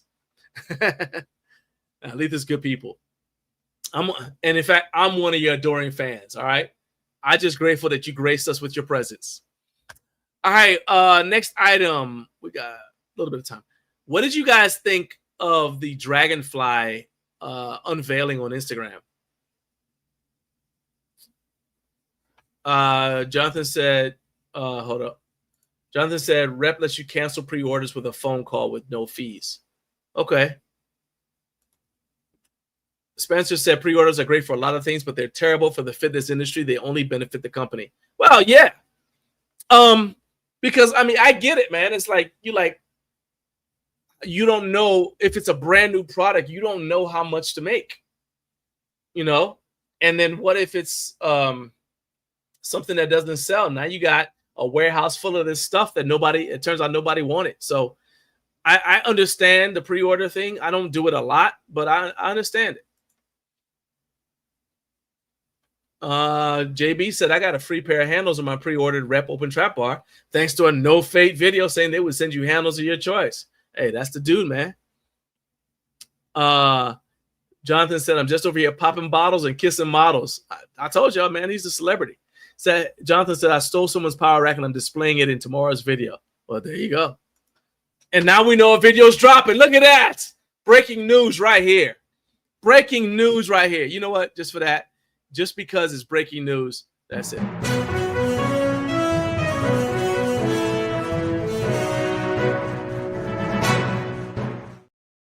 Jonathan's dropping a video tomorrow. You heard it here first. All right. So it says soft Fringe tease their DragonFly. When did dumbbell lateral raise stop working? So that is exactly what I think of, like these lateral raise and fly, whatever. But in Peter's defense, he does talk about, and I've heard other people say it, that there is a strength curve with dumbbells. But I personally prefer doing lateral. If I'm not using dumbbells, I prefer just doing cable lateral raises. But I know a lot of people are into these lateral raise machines that are out now.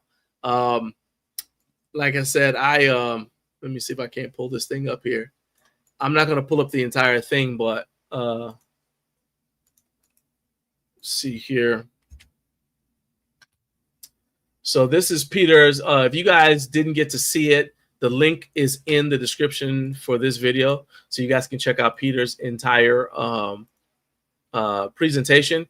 But there he is in all his comfortable glory, and he's talking about the DragonFly. What I thought is hilarious, and that's really why I pulled this up, is because Kinsey said that she bought the prototype, and that's why Kinsey brought the display model they took to HomeGymCon, and so that's why the version that you'll see in the video is actually an older prototype, because Kinsey had the one that they would have ordinarily shown. So the one, if you guys saw the DragonFly at HomeGymCon, the one that you saw at HomeGymCon is closer to the finished product, than what you're going to see in this video. If you didn't go to Home Gym Con, you should have.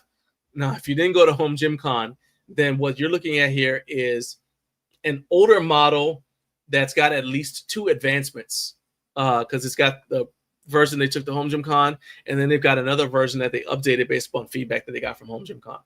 So you guys can go ahead and if you did not get to see it, make sure you guys click the link in the video description to go check out Peter's DragonFly unveiling. Yes, that's what I said. Yeah, Kinsey got the DragonFly from Home Gym Con. Jared said the lateral raise attachment is not necessary, but it's nice to have.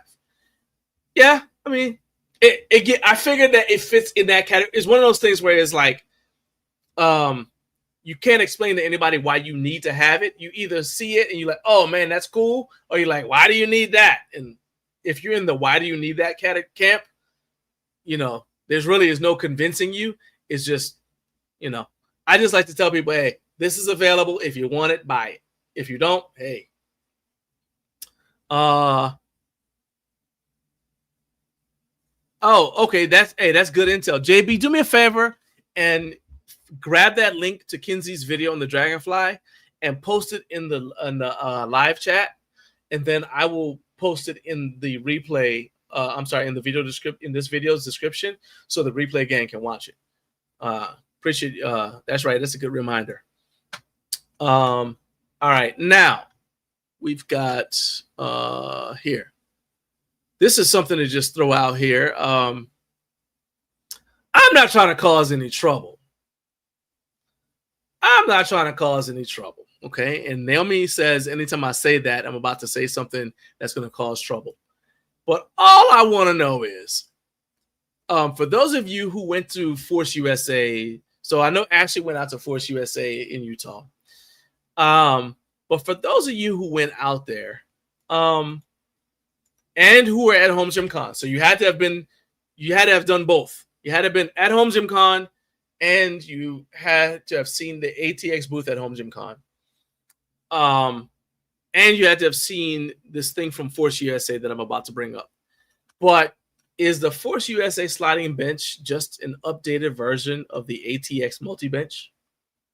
And so let me show you. I'm going to show you all the things. So here we go. So this is I'll let you guys see them. Unfortunately, I cannot do a side-by-side. Or can I? Hold up a second. Maybe I can. Let me see something. I think I may have figured out how to do the side-by-side you were asking me to do last week, Jared. Let's see here. So let's do this here. All right. And hang on. Oh, wait a minute.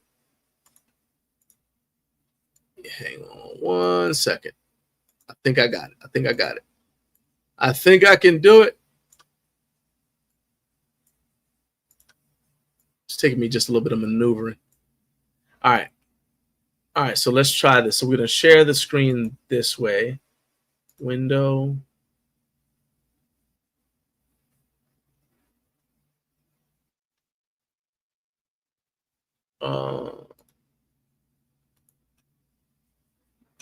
Okay. Nope, it won't let me do it. So I tried. So anyway, so instead we're going to do it the original way, the way that we normally do it. So this is the ATX multi-bench. Okay. And you guys can see here. So it's a sliding bench. It slides like that. And they design it for, I'm sorry, this is Force US. Yeah, this ATX multi-bench. So they design it so that it can slide for racks that are shallow. Okay. And then this is the Force USA sliding bench, and it slides on that track. So the thing I have to say is this, and I see that it's got attachments on it. I see it's got attachments, but the ATX multi-bench also accepts attachments. And in fact, you guys can see right there, it takes the leg lift, the ab crunch, the preacher curl, the bicep curl, the pec fly, all these different things, right? And then if I go to the Force USA, it takes all of these different attachments. See right here. Takes all these attachments. It's got something. There we go. Yeah. Takes all these. So I realized that it won an award and all the other kind of stuff. But is it not? So let's try this. Because what I thought of when I saw it was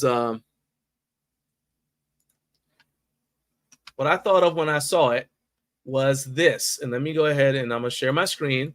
This is from our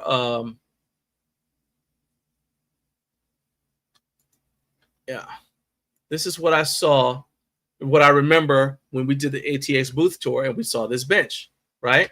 So let me turn the sound on, make sure you guys can hear it. It's specifically made for the racks are not as deep. So if you have like a wall rack very close to the wall, Right.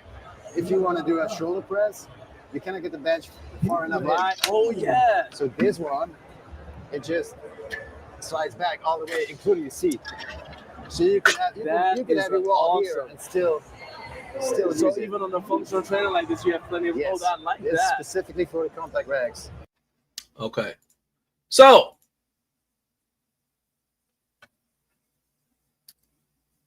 there we go.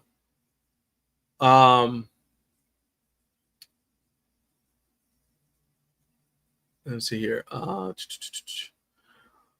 right, so equipment exercise, the ATX is more similar to PowerTech's multi-gym.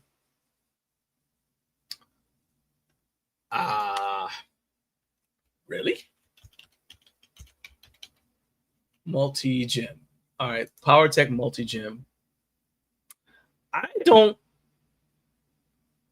Okay, so let me try going into, maybe we're talking about two different things. So let me okay. I had to wait for this. I'm gonna share my screen. I see you, Michael. This may end up being one of our unplanned topics. All right, so let's go here. So you said there, PowerTech multi-gym.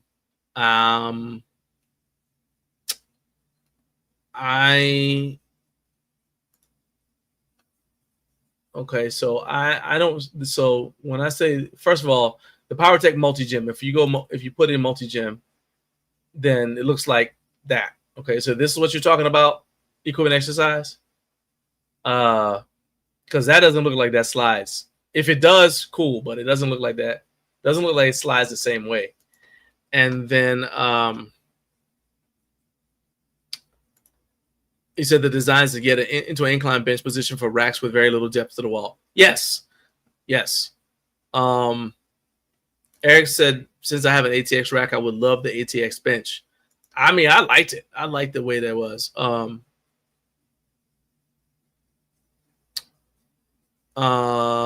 He said the ATX hooks to the cable stack. I don't know. I think I don't know if it hooks to it. Let me go back and my mouse is on the things here. I don't know if it. Let me back up again. Let me share this. Let me share the tab again, Ashley, so you can see it.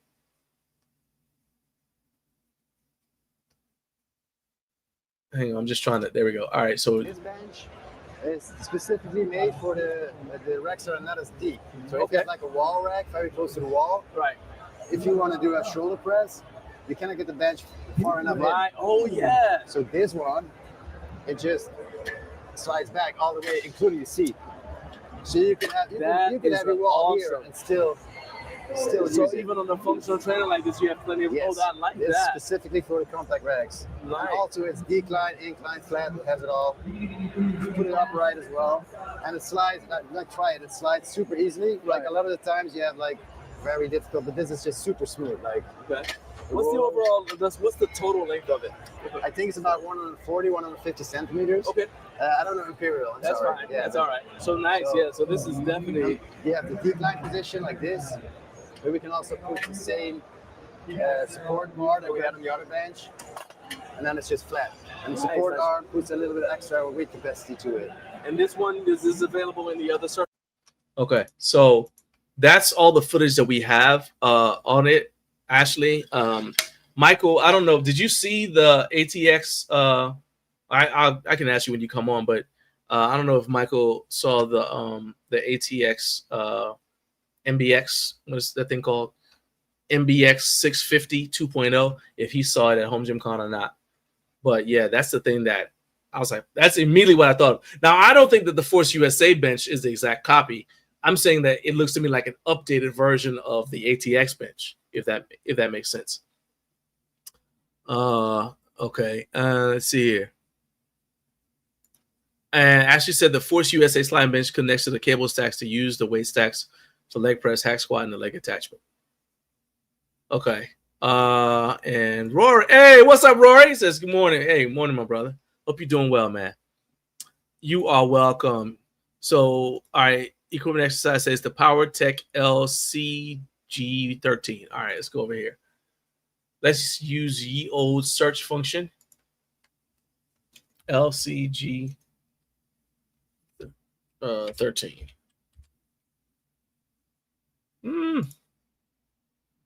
LCG 13. All right. So PowerTech is acting like they've never heard of it.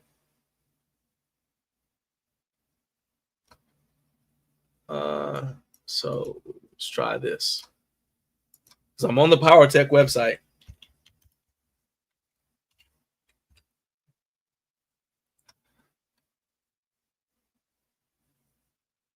So the only thing that's pulling up is okay.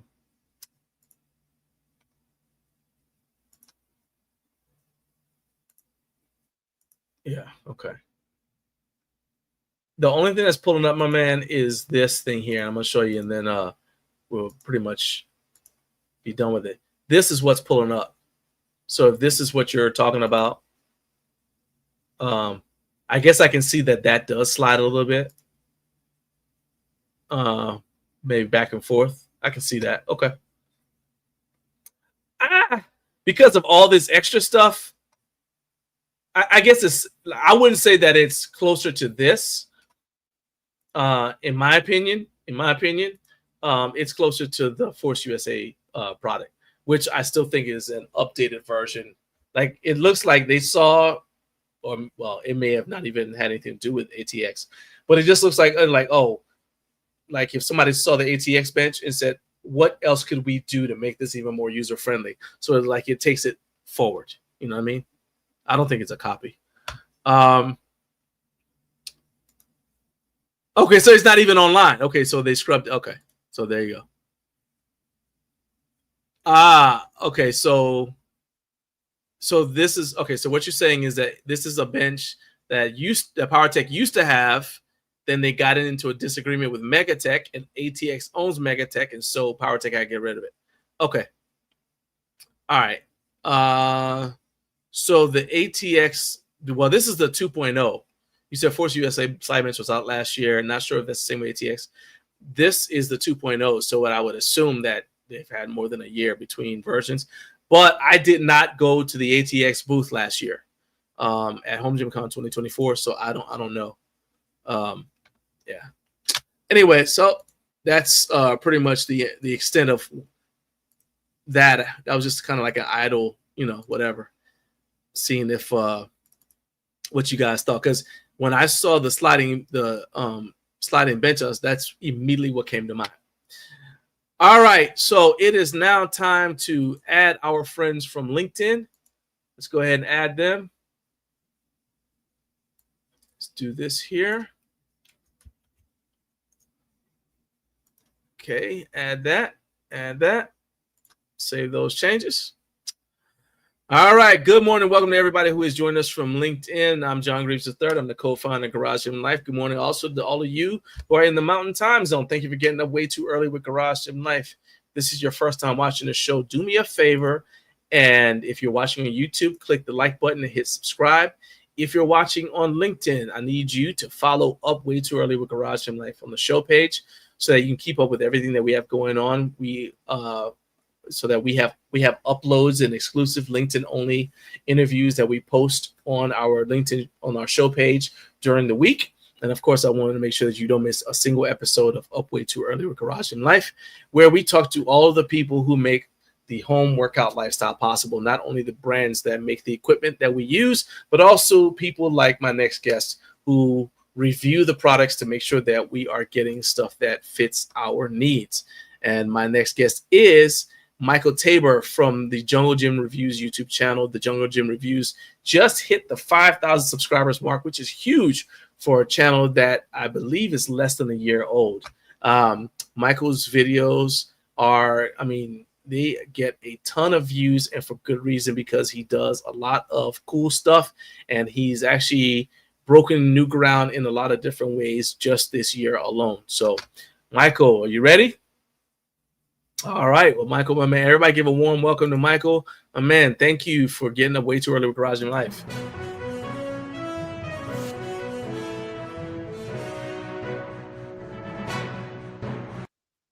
One day, I want somebody to have on like a Ric Flair robe and just spin slowly when I play that song. That could have been you, but that's okay. You'll be back. You get another chance. It's completely okay. That's fine. You gotta. I'm just saying, man. Those opportunities are out there, and they're gonna keep on.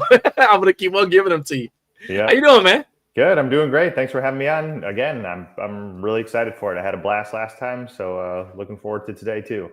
Oh yeah. Okay. Well, hey, I'm telling you, man, we enjoyed having you on here. And first of all, I know I've said this to you, but I'm say it again publicly. Congratulations on 5,000 subs. Your channel is growing like by leaps and bounds. And you know who I feel sorry for is all the people who started their channel at the same time as yours, who aren't growing like yours, and they're just looking at it like, what's he doing?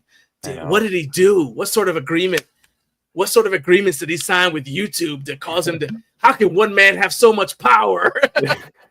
Yes, I first of all, I've tried to say this quite a bit, and I think this is a good platform to say as well. It's like, thank you to you. Thank you to everyone watching this, everyone who watches my content. That literally is the subscriber viewership metric, is the people actually consuming the content I do or wanting to, which means I'm doing at least something a little bit right, is my biggest takeaway. But between everyone who supported me, again, from the viewership side, and then I'll even say from like the creator side, everyone being really supportive and encouraging, platforming me like this, and then obviously behind the scenes, my wife, my family. Don't forget your wife. I promise. Oh yeah, you, I definitely won't. So, and you guys will hear about it actually in another podcast coming out. I did with the Do You Even Lift Bro podcast. We actually filmed in the last week or two here. But I also mentioned coming forward, I'm actually going to be doing another video a week. So we're going to have 2 reviews out a week going forward. So it's going to be, it's busy. I'm bringing a couple close friends and people onto the team to help me keep growing it, because it's, as you know, with this and everything else, trying to do it as a one-man show is near impossible. So that's that support structure that's really going to help support me, but help me grow long-term. And that's kind of what I'm trying to leverage and all that. But yeah, it's been a wild ride. It's been a little over a year now of like weekly uploads, I think. So like consistent, and hit 5,000 subscribers. So it's been great. So very blessed. So when did you start your channel? I started the channel, realistically, it was about, I think I really started posting somewhere like May, June, July of 2024. There was one. So it has been over a year. I thought it was less than a year, but okay. It's a little over a year. Long. Yeah. Okay. I think I started, like I said, weekly uploads was like August, September is when I started like the weekly cadence, non-negotiable. And that's still non-negotiable for me. And it's going to be two times a week now. And that is part of asking what some of the success is. I think the consistency of uploads for sure. Oh, 100%. Likes, particularly, I'm sure people like, obviously, as well. You know, the more videos you put out and can keep quality and topic, on a certain thing. And I think YouTube, and again, your audience and kind of all lends itself well together. But yeah, I had technically one video a long time ago. It wasn't really meant to be a YouTube video, or it wasn't a review at all. And that was my first thing I posted on this channel, maybe 3 years ago now, and it was combining a Bolt Fitness leg extension leg curl attachment with a Rep AB 5000, so their original zero gap bench. So it's kind of like a DIY hack or exactly. something? It was a DIY hack. I posted Those are popular, pictures. Yeah, I posted pictures back in the Home Gym Facebook group a long time ago, and people were like, make a video. I need to see like it up close. So I did. And then, you know, that video ended up getting, I don't know, like 20,000 views, 30,000 views. I haven't ever gone back to check. I know it's got somewhere in the tens of thousands. And then I think actually Garage Gym Reviews saw that video sometime in the last year and basically did their own updated version on that, showing people, you know, where to drill the hole, what attachments to buy, all that fun stuff. So I'm all for it. You know, show people how to do this stuff at home. That's literally why I made the first video. That's why I got into this stuff in the first place. So part of it's education, part of it's brand awareness, and you know, making fun videos and having a good time. All right. So what I have up there, I want to keep this do my part to keep this juggernaut that is the Jungle Gym Reviews going. So that QR code that's in the corner, whether you're watching on LinkedIn or you're watching on YouTube or whatever you're watching, and whether you're watching live or replay, you can use that QR code to subscribe to the Jungle Gym Reviews, and make sure you subscribe to them, because we want to keep this thing going. I want to see my man continue to make good content. I think, you know, there's a lot of is like I see a lot of people start their channels and then they start. So one of the things I think that people do that kind of leads to their downfall is they start without a plan, right? And so they'll start because they're excited. They want to do a review of this particular thing that they have. Yep. Do it. They're like, oh, that was fun. People watch it. And they're like, oh, maybe I'll do another. And people are like, oh, you should do another one. And like, all right, cool. So then they start like looking around there because they don't, you know, they have to have something to review. So then they start looking around the gym. Well, what do I have in here? Well, the passion to do the review of this other stuff isn't there, or that any of those things would have been the first video they did a review on, right? Yeah. That's fine. So then they do that review, and now they're starting to slowly run out of stuff in their house to review. So then they're like, okay, now what? So then they start trying to say, okay, well, what can I buy? Or what can I, or then they're like, oh, they'll start asking companies, hey, can you send me something or whatever? And there's a gap there until they get the new thing. So now that's the first thing that hits your consistency, because you don't have anything to review. That's like one of the pitfalls if you decide you're going to start your channel is going to be based on reviews. You got to have stuff to review. And the thing that we did was I'm not kidding you, we had like 20 videos that we did that were just sitting there. That were reasonably evergreen, right? So that whenever, and we to this day, we still do videos that we don't publish. Oh, wow. So that if there's a gap between when we get stuff, because like you, we try to have stuff, we do at least one video a week. So if there's a gap, I don't have anything new to review, that's fine. You'll never know, because I will go back and I'll pull up one of the evergreen videos and I just publish it. And then there are times when, in fact, the most recent example of it is we did a review of a product and the company asked us not to release it. They said, can you wait till Labor Day? Yeah. Because they were having a Labor Day sale. Well, that's like 2 weeks, right? And of course, they didn't tell me until it was like, so the our product review uploads go live on Tuesdays. And this was like Monday. They said, hey, can you wait? So I'm like, so tomorrow is when I'm supposed to release the video. Yeah. I'm like, what? Yeah. I was like, I said, okay, because I had other stuff that I was like, oh, well, we've had this and we'll just throw it in there. And that way you don't lose that rhythm, you know, because as you said, YouTube rewards you for consistency. Yep. And with this show specifically, it's not even just the fact that the show comes out every Friday. It's got to come out every Friday at the same time, because it's got to be appointment viewing. People got to know, hey, if I come on between 6 and 9 Eastern, the show's on. Yep. You know what I mean?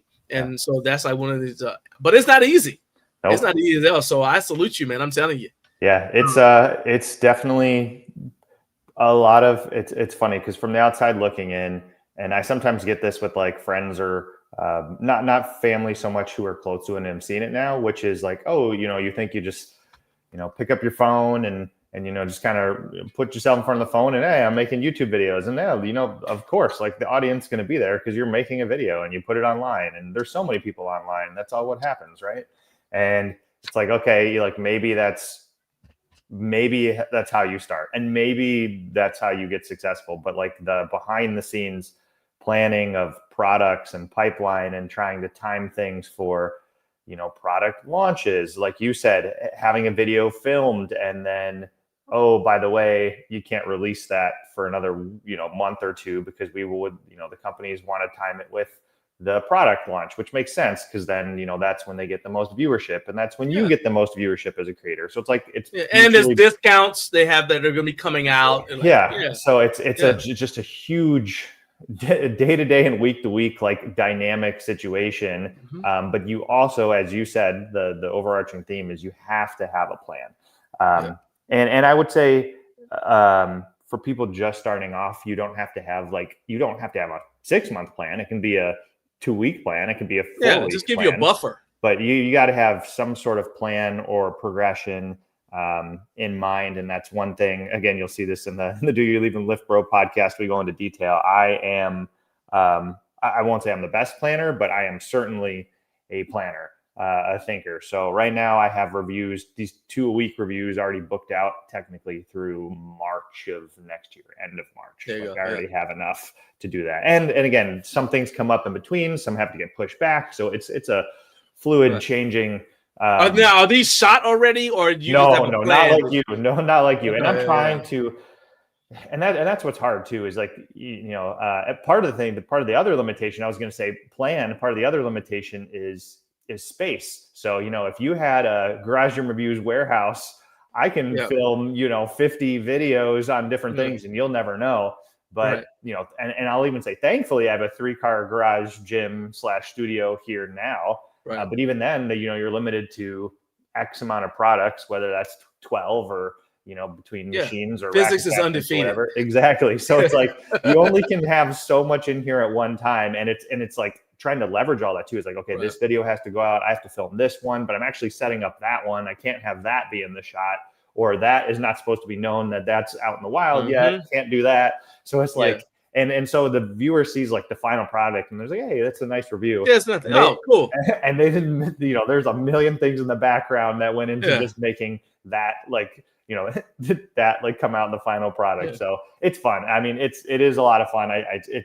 It's time Tetris. It's literally almost like physical space Tetris.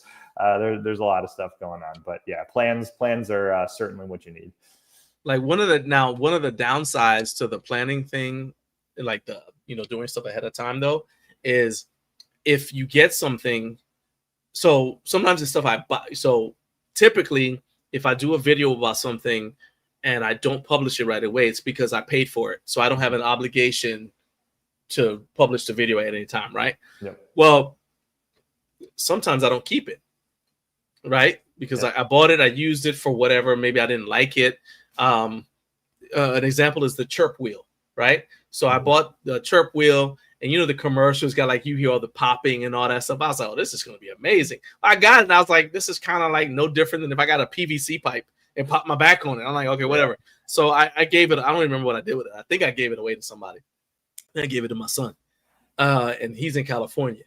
And I'm in Georgia. So that's important for the story because people will ask you a question about it and you don't have it anymore. And it's not like I can just fly to California to say, oh, let me check this out or whatever. Sometimes, you know, you can ask if you've given it to somebody who lives close enough. You can say, hey, can I swing by and just check this or whatever? But I get questions on stuff that I don't have anymore.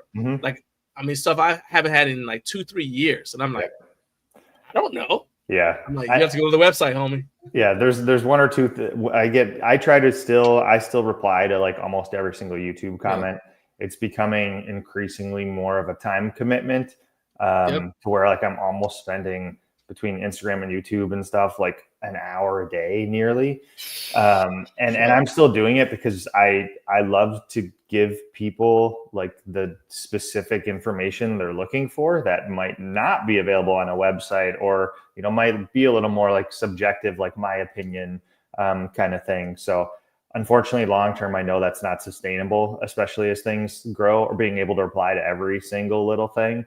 So I'm a little bummed about that. But to your point, I've had my brother with a bench and a friend with a set of adjustable dumbbells or an adjustable bench, and I'll get a question like months later, like, "Hey, can you measure this from this?" And I'm like, "Oh man!" So I just shoot a text over to my brother and say, "Get a measuring tape out or something." So I'll try to help out when I can. But yeah, sometimes like people see the video and they think you still have the thing. And it's like, I've actually reviewed 400 things since that time. It's like, dude, I'm sorry, I don't have this anymore. And then it's funny because then I say, okay, tell me you don't watch my channel without telling me you don't watch my channel. Because like I still get, so I remember I did a review of the Eon Fit Omni. It was a single stack, not single stack, but it was that cable tower because it's plate loaded. And we got rid of it because we got the Bells of Steel single stack. Now, do I miss the arms and the rotating tornado arms and all that? Yes, but what I don't miss is having to use the plate loaded function. I just got a stack, right? And anyway, I kid you not, last week somebody asked me to measure something on it. And I said, man, I don't have this anymore. And if all you have to do is look at my YouTube shorts and you see that it's not back there anymore. Like, what do you think I did with it, right? But yeah, that happens all the time. So there's a question from Jared. We kind of already answered it, but you can go ahead and dive a little deeper into it if you want. He wants to know, what did you have in your head for when you were planning to start the review channel, and are any changes in the foundation since you've got going? Yeah, and I don't know if I mentioned it last time I was on here, but I'll just do the consolidated version for everyone watching. It was a complete accident how I got into the review space. I had made that leg extension, leg curl, bench attachment DIY video, like I said, 3 years ago. And unknowingly to me, it brought Bolt Fitness quite a few people in to buy that leg extension, leg curl attachment. Because at the time, that was one of the only ones, you could have buy for, that little like attachment tube. I think it's like 1.75 by 1.75 inches. I don't know. Anyways, long story short, some other interaction with Bolt Fitness happened to where I tried to order something. It didn't go through. And, they were like, "Hey, you're the guy who made that video on the leg extension, leg curl attachment." And I was like, yeah, I'm surprised you somehow knew my name or knew me via email or whatever.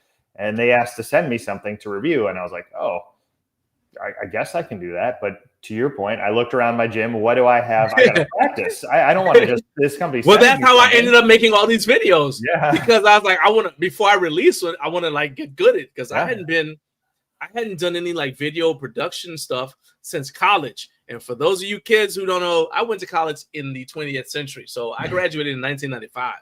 So I was doing video production in 1993, 94. Yeah. Things have changed a lot since then. Okay. So I was like, let me practice a little bit. So it worked out. But anyway, but go ahead. No, yeah. It's pretty much same sort of thing where it's like, I need to be a little bit prepared for this. So looked around my gym, what can I review? And I think I had one of them was the original Pepin Fast Series dumbbells, not the Repin Pepins, but the original ones. And so I did a review of that to get ready for this Bolt Fitness. It was like a lateral, what is it called? Bolt Fitness Gemini Peregrine lateral raise attachment. Their attachment names are way too long. It's a rack attached lateral raise chest fly plate loaded thing. But anyways, the one or two, let's say practice reviews, got recognized by I don't know who, and I had companies start to reach out to me asking me about other product reviews. So for me, it was like completely accidental, which is actually funny because everything else I do in my life is so like calculated and planned and everything else.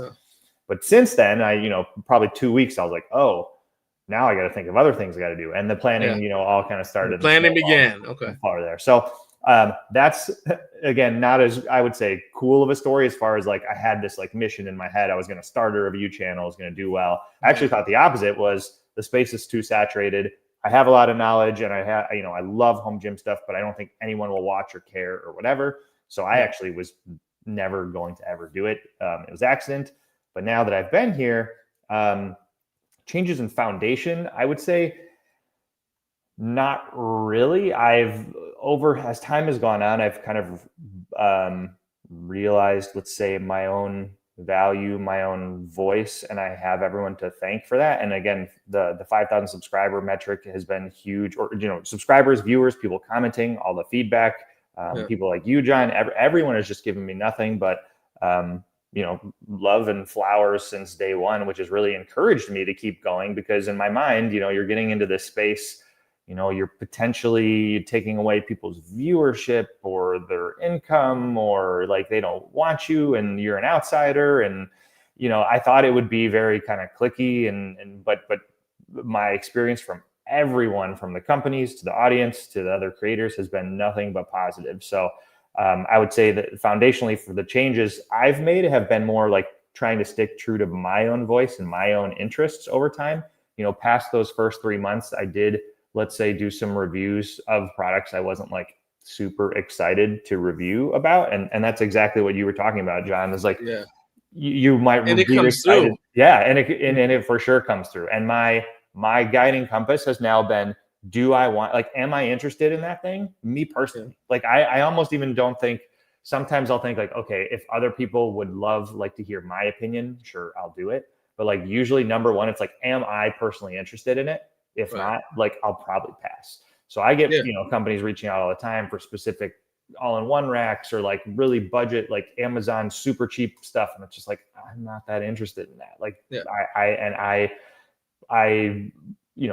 I know people ask about those things and people might be interested, but also like, it's my stand. If I'm doing, 3 months of reviews on things I don't like, it's like, what am I doing? Yeah. Cause I have to deal with it. It's here in my space. And I actually had a company ask me why I didn't want to do a review of something. And I said, well, to be honest with you, it's not as good as what I have now.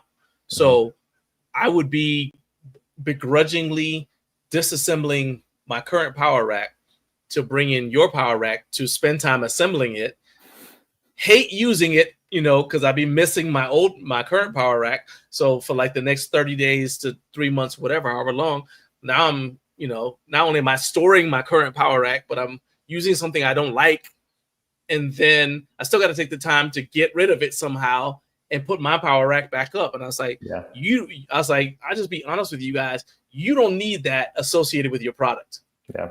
You want somebody who's going to be not like you lose your neutrality and your perspective, but to me, it's also not neutral to come to it with a preconceived notion that you're going to hate it. Yep. Right. It's not fair to even the viewer, because, there are people who like, like the budget stuff.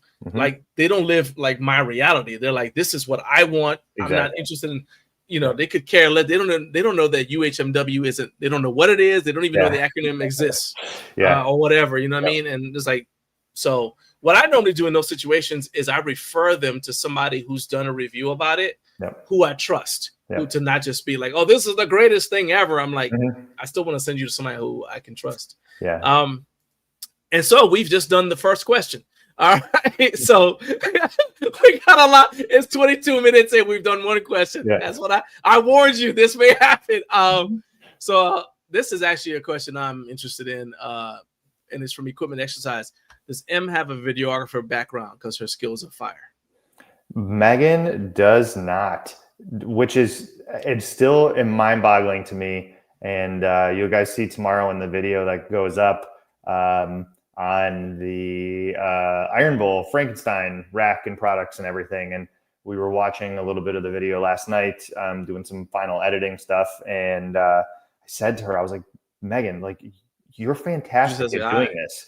Like it's like, and I woke up actually thinking about that today. It's almost like when I'm doing this like live delivery, it's almost like having like a dance partner. There's this like give and take where they have to know, first of all, how to like keep you and the product and everything in frame and what looks like objectively or I'd say subjectively good for a viewer, which she does not watch YouTube content, nothing. Like literally the majority of her content is either like a Netflix show or maybe some like mom Instagram, things. We got 2 kids, so mom hacks and here's my life with 2 kids. Nothing at all about equipment. She'll now, as we've kind of gone, we'll look at a Garage Gym Reviews video or someone else maybe we like aspire, we like how they do some of the cinematography or some of the editing. We're like, you know, that's a good thing that we should maybe try or like keep in mind or something like that when we film ours. But no video background. She just absolutely somehow through pure chance. She's not even into she's into like healthcare. That's her like career. She just not techie. She's athletic. She played was a she's that person that always takes good pictures and nobody knows why. They're like, hey, get her to take the picture. I got you. She was really good at beer pong in college. Like she's got great hand-eye coordination. Like seriously, she's good at, you know, like Mario Kart. But again, she doesn't play video games really or nothing hilarious. Like that. So yeah, she kills it. But no, just pure awesome situational. Yeah, she's just great. All right. Oh, you just Eric, by the way, says I saw Michael in the parking garage going to Home Gym Con. I said, hey, it's the JungleGym guy. Yep. That's hilarious. Kurt says two times a week is a lot, but you said you've already got enough all the way to March. So yeah, you've been now so you're getting some compliments here. JB TV says JungleGym is easily part of his Power 5 of gym content creators Rookie of the Year. Appreciate that. Not bad. And then let's see here. And Rory said that your rack looks like a transformer. So let's go ahead. Let's show everybody what he's talking about. And there's some. He probably recognizes some of these things right here. Yeah, look at that. You might be familiar. If you don't know what those are, Rory, I know where you can get some. All right. This is just one of the racks in here. This is now what I call the rack room, which is a series of interconnected. Widen it up. Rep Aries 2.0 retrofit with some GetRx tornado arms. I'm working with a company to make some custom brackets and everything for people to be able to do that at home. I'm really excited about that because, again, part of me starting all this is like, how can I help people? You know, that leg extension, leg curl, you know, bench video is like, hey, I just am a creative guy. These two things like almost fit pretty well together. What do I got to do? And then how can other people do that? If I want to do it, probably others want to do it. So I got stuff like that in here, rack attachments, stuff like that. And then on the other side is the more studio, bigger machines, you know, full racks, all that, benches, all that stuff. So it's been working out well. But yeah, it's pretty cool rack here. Thanks, Rory, for helping supply that. And you'll see those in a video, some of these lever arm stuff in the next couple of weeks here. Okay. Rory, in fact, said, Michael, what you just described about how the audience doesn't understand how much work goes into a video. It's the same with the amount of work that goes into bringing a product to market. 100%. And you know what? Here's the thing, though. Before we started doing this, we didn't think about it either. You know, like, think about it. When's the last time you went and watched a movie and you said, you know what? Wow, they really spent a lot of time in Antarctica in the cold. They must have been cold while they shot that scene. Wow, good job. You know what I mean? Now all you care about is did you like the movie or not? Yeah. You know, you don't care about how long it took to film a scene. You're like, that car chase was boring. You know, this movie's stupid. You cut it off the TV show or whatever, right? Yeah, we're the same. It's just, but now that we're on this side of it, it's like you kind of start to see. And actually, I also say that it affects how I watch, whether it's a product review video or just any kind. I mean, because I like home gym content, not just home gym equipment content. I like home gym content. So I watch channels where people are working out at home, and I like all that stuff, right? But it affects how I watch it because I'm looking at the camera angle. I'm like, that's a good transition. You know what I mean? Exactly. Yeah. My uncle's an actor, and he said that he's the same way with movies. So he's enjoying the movie. He can get lost in the plot, but he also can stop and say, oh, like this is what the director was probably saying when they did that. So it's like you watch it on multiple levels. Yep. I find myself doing that all the time. BJ Iron Clinic is one of those. I see his TikToks or whatever pop up all the time to me, and I'm like, I watch those, and I'm watching them from like, dude, I wonder how long it took him to like edit and put all these like transitions and camera angles. And like, stuff, what is going on here? It's like I can't do that. So it's funny. So now we're gonna. Kenzie's here. Hey, Kenzie, we already finished talking about how you bought the prototype, and so you made Peter Keller have to use an older model for the DragonFly. So hey, but you know what I say to that? Well done, good job. You got it at the house. You got it. I guess you still had to pay shipping because you still had to get it from Louisville to Utah, but nevertheless, well done. So let's talk about what we actually did plan on talking about, so we don't run out of time. You, as far as we were, and I'm talking about specifically the equipment. Okay. Ashley Hromiak, shout out to 332. She reached out to me last week and she wanted feedback on what people thought of the Force USA C20. And Ashley has been out to the Force USA headquarters, so she's seen a lot of their stuff like you have. So let's begin with, what did you think of it? I watched your video. Yeah. And I actually watched that video. I watched the one, I candor, I liked the one about the FTR more, but that's just because I'm more interested in that product than I am in the C20. Yep. And I even saw the comment from that guy that wanted you to move the FTR in the corner. Yeah. And I said, why don't you just move it in the corner so we can tell what it looks like if it's in the corner? I'm like, if you can't visualize what something looks like in the corner, I don't know how to help you. Yeah, I was trying to politely explain. It also, the video would not look as nice from a filming perspective if I was in a corner. I like it when you said, because I actually have it pulled up. It says, you said, well, fair point. If I'm being honest, the reason is for filming. Trying to move a 600-pound rack with me and my 140-pound camera woman wife is impossible. Second, filming in a corner feels very cramped and dingy. Yep.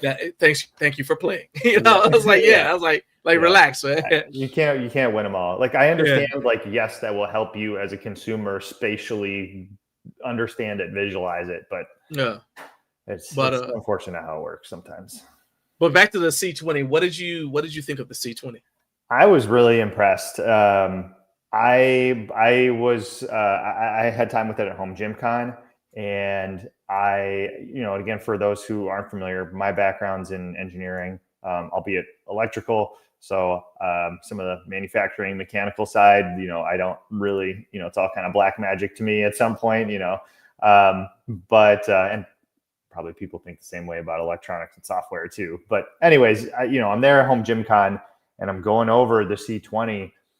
And, I've had a lot of racks that I've kind of pieced together myself, specific things that I like, and racks, obviously, that I've reviewed, and there'll be more coming in here soon. But when you are in front of that rack, me, you, any person, you have not seen something, at least I have not seen something like that in the real world before. Everything, I'll say, like, you look at like just that little geometric pattern on the thing. Yeah, you mentioned that, like the little touch of the arm, like and it's like, okay, that's like cool. It looks nice, whatever. It doesn't add to the functionality at all. But then you start going through like everything. You get up close, and all these racks I have here behind me, whether it's a rep rack or a Titan rack or whatever, have that little bit of like texture to the paint. Even though it's a flat color paint, but the paint itself has like an actual texture. You can kind of see it. It looks like a little gritty. You go up to that rack, and if you've ever seen like I think it's like the Rogue Rhino or something, it's that like super sleek, smooth paint. And the reason is because then the arms slide easier up and down. Then on that little bit, the friction from the rack and the texture will impact how the arms slide. Everything on this rack was like almost thought out in that exact same way. Whether it was, again, the knurling or the Smith machine, and just everything, the Smith bar, the color of the Smith bar, like I'm assuming they chose it black so it like doesn't completely stick out. You look at the Smith, even the shafts on the Olympic shafts there, they're all black, so like the range of motion on the Smith, the locking things on the Smith, I could go, and you'd basically just go every little piece and part of this thing. The J-cups with that little like lip they have to like lock in the J-cups, and more so even the spotter arms, to where you don't need like another like mag pin or some sort of hitch pin going through there. They just actually like said like, okay, what makes a great power rack and what would we want, let's say, functionally? And then they also were like, okay, how can we even build on that to make it either designed and look really nice? And they did it just with every little thing. Right. So the more you go through it, the more you either realize like, whoa, that's a different design decision than I've seen. Or again, just the functionality, like the articulating arms. I don't really personally wouldn't really use the free motion, like where you can unlock it and now the arms swing. That's just not my kind of training. but Right. the arms already exist. And now the fact they can do that for someone who wants to do that, Yeah, it's available. it's available. And the Yeah. things like adding in the leg press, or the sliding bench to be able to do leg press. I mean, it's every little thing on there, and I could go on, was just very well thought out, and then clearly functioned very well as intended. Is it, the question that I get is like, oh my gosh, $6,500 or $6,400 or whatever it is. And it's like, no, I don't recommend that for most people, because a $3,000 rack or a $2,000 rack or setup, or rack plus a trainer, or, however you want to set up your thing, you can get 90% of the way there functionally. This isn't meant to be like, oh, anyone looking for a power rack should get the C20. No, it's like, but it is truly just, as far as I've seen, a step ahead in quality and functionality compared to anything else that I've seen that exists, and certainly that I've seen in real life. So I have like, I don't know, man. I have like sometimes my perspective is like, depending on, I don't know, my mood, whatever. But I mean, seriously, because it's like, so on the one hand, I have the experience of having had a home gym for over 20 years. Mm-hmm. So I remember when power racks weren't even designed for home gyms. They weren't even modular. Yeah. So they were like something you got from us. I mean, you look back 5 years even. Like you couldn't have stuff that you could put on. So I remember I got like the Buffalo Bully Fab thing, the Bully Glider. Yep. And I couldn't, and the rack I had at the time was an older rack, and I couldn't use it on there because it wasn't modular. Yep. So I couldn't even get it onto the rack. Yep. Right. And I was like, oh, I never even thought about it. But like the racks that I grew up on were old racks that used to be in a school or something like that.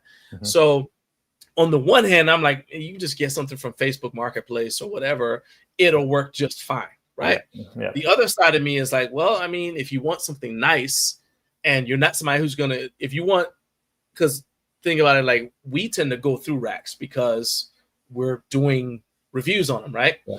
All right. And I think it's easy to forget that the average person is buying a rack that they hope they never replace. Yeah. So if I'm looking at it that way, then I'm like, well, is it okay to pay $6,500 for something that you're going to keep for the rest of your life and potentially pass on to your kids? So like Ashley, for example, I'm thinking about her name. Your name popped up, Ashley, because I was just watching your video with your dad. So her dad had a home gym, and some of the equipment that she has in her home gym, or that she had in her home gym when I met her, was stuff that she got passed down to her from her dad. Oh, that's so cool. So yeah, so it's like, so if you look at it from that perspective, my granddaughter, who just turned 3, happy birthday again. Yeah. She may one day be using my power rack that's downstairs, or she may be using the power rack that her dad and mom have. Right. So when you look at it that way, is $6,500 too much to spend on something that your grandkids or your kids are going to use? Yep. Because you want it to last forever. And 100%. the things I look at is like, well, does it have a lifetime warranty? Well, typically the cheaper racks don't. Nope.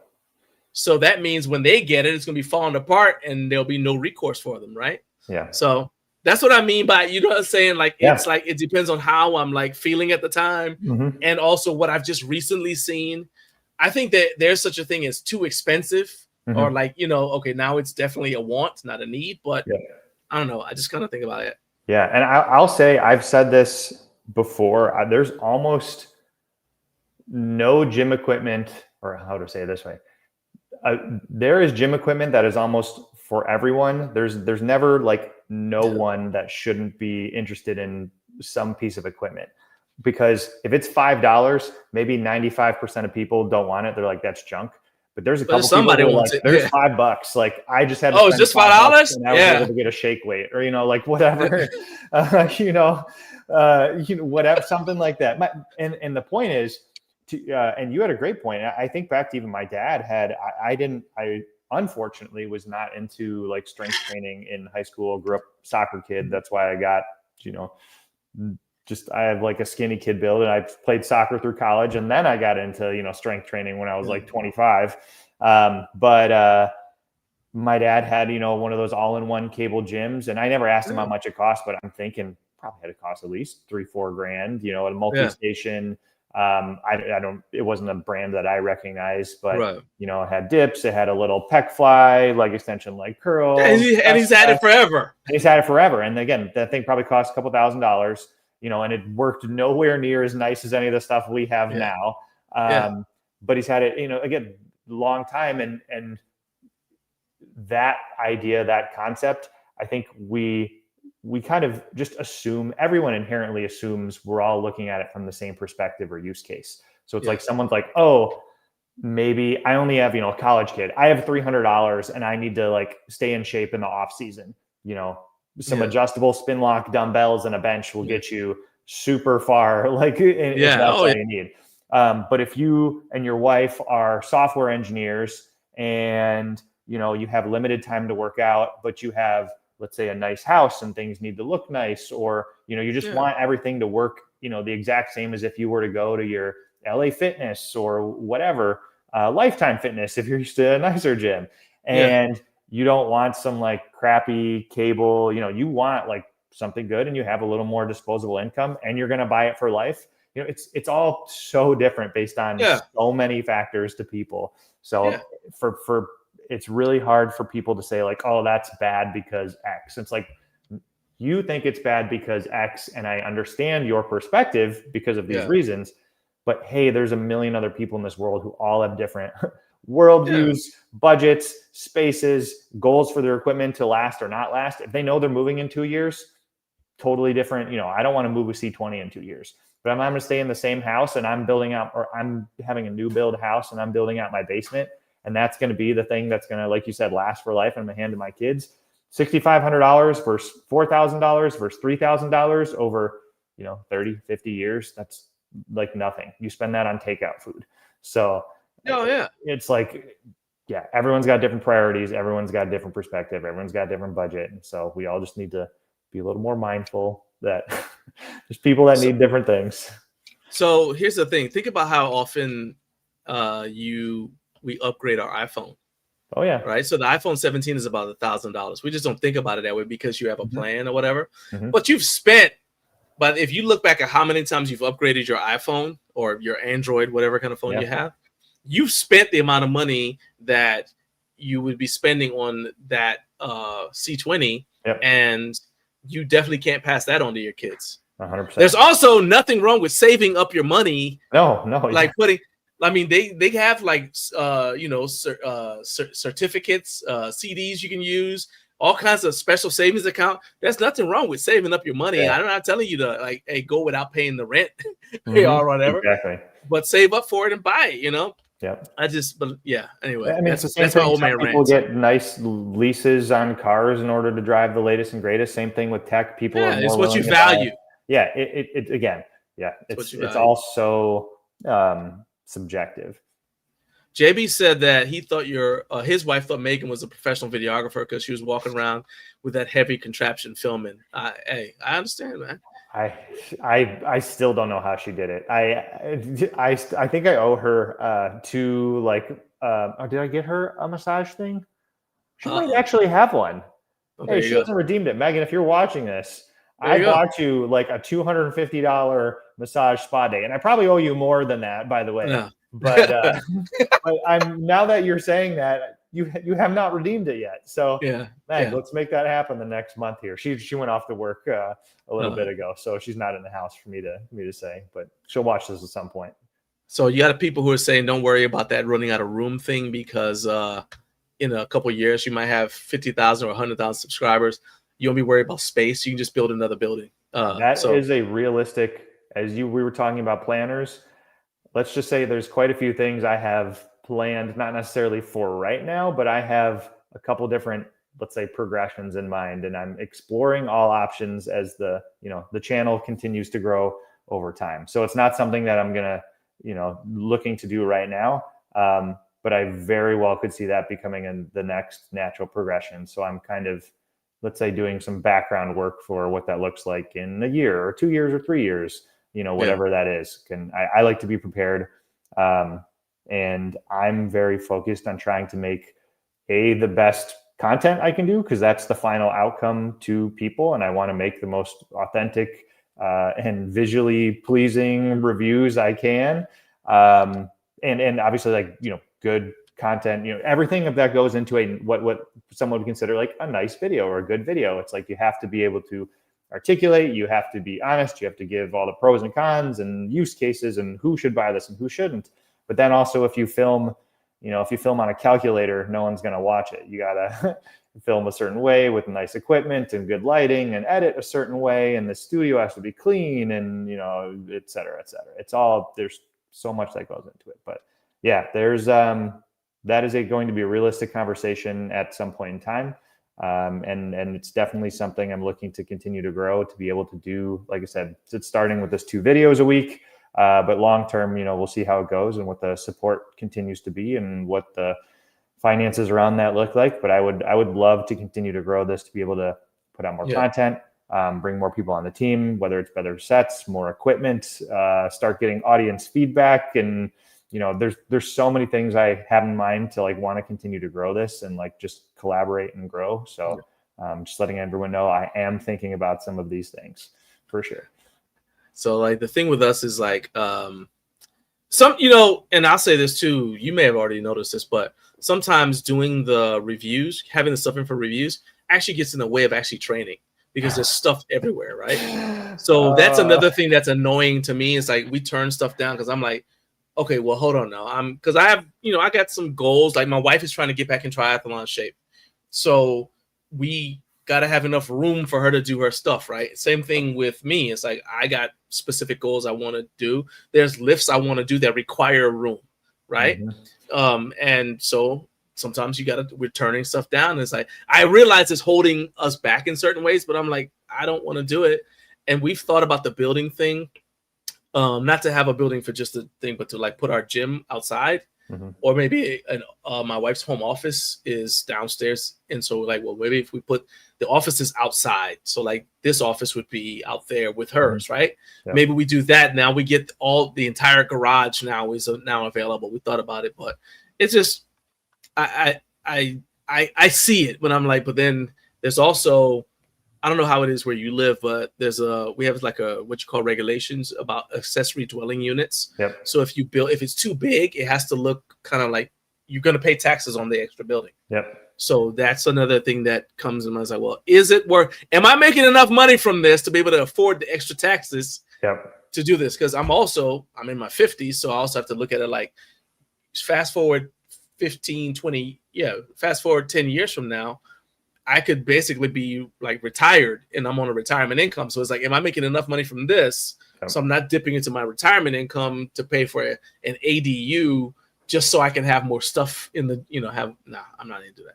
Yep. So no, it's definitely, that is a huge, I'll say financial progression and not from how much money you're making. It's like it's the commitment to do that. And I'll even say for me, I live in a subdivision right now, so that's going to require offsite and or me moving somewhere, So, and again, these are all realistic thoughts floating in my head. Not quite there yet, but they're. I think it was JBTV. My goal. I haven't probably said this out loud, but my goal is definitely to be top 3 to 5 sources of good quality information and content. Long term. So, I can say that now at 5,000 subscribers, but in my mind, like I already know what that roadmap looks like as far as like what I want to be doing or how I want to be perceived in 2 years, 3 years, 4 years, 5 years, whatever that is. It's not I'm not in it for a short-term thing anymore. And I do it because I like it. There's no, I don't do this for, I do it because it's fun. The detriment, as you said, huge. I laughed when you said the training thing, because that is honestly one of the biggest downsides to me is I come in here and I'm like, all right, incline bench. Oh, I got to review that. So I need to start using that for incline bench. Now I don't know how the weights correspond. The angles are different. Everything's different. And so like my workouts have 100% suffered, gone from, let's say like a average 8 out of 10 to I would say more of like a 5 or 6 out of 10. Cause either there's stuff in the way, I have to, use something and learn something new and learn the movement path and how I want to grip the handles. But to the audience, I do it for you and the people and all the reviews, because then I get actual feedback. Oh, now I have used this thing for 3 months. I know exactly what I like and don't like about this specific thing, using it in my training, because I literally have inserted it into my training for the use it is there for. So that's one thing. I know companies don't like when they reach out to me and they're like, hey, we have this launch, can we do this? And I'm like, well, it needs to be at least this time frame, because by the time it gets here, it has to get assembled. And I want to use it for at least, I say 3 months. It's my because, 5 days of training a week, I can use it through anywhere from 2 to 5 times. Like, that gives me a very authentic, clear opinion on the thing, which is definitely a detriment to my workout. So just from like a consistency and a standpoint. And it's a blessing and a curse, because you come in here, you got lever arms and you got VTS and you have a Voltra, and it's like, wow, I could use just any one of those to do one thing, but I actually can't use any of those because I still have these other things I have to review first. So it's it honestly, I've told myself in the last week or two, I need to start going down to the gym pre-workout and plan out my entire workout with the equipment, because otherwise I get in here and it's like, oh, I got to do that. Oh, I got to do that. Yes. And so it's like, completely gets in the way. Yeah. I spend too much time. And then like 45 minutes later, I've done like 2 exercises and like half set up 2 other things. And it's like, so again, I'm not complaining. It's just, I'm certainly not complaining, but I'll say it's definitely a blessing and a curse. That's the best way I would describe it.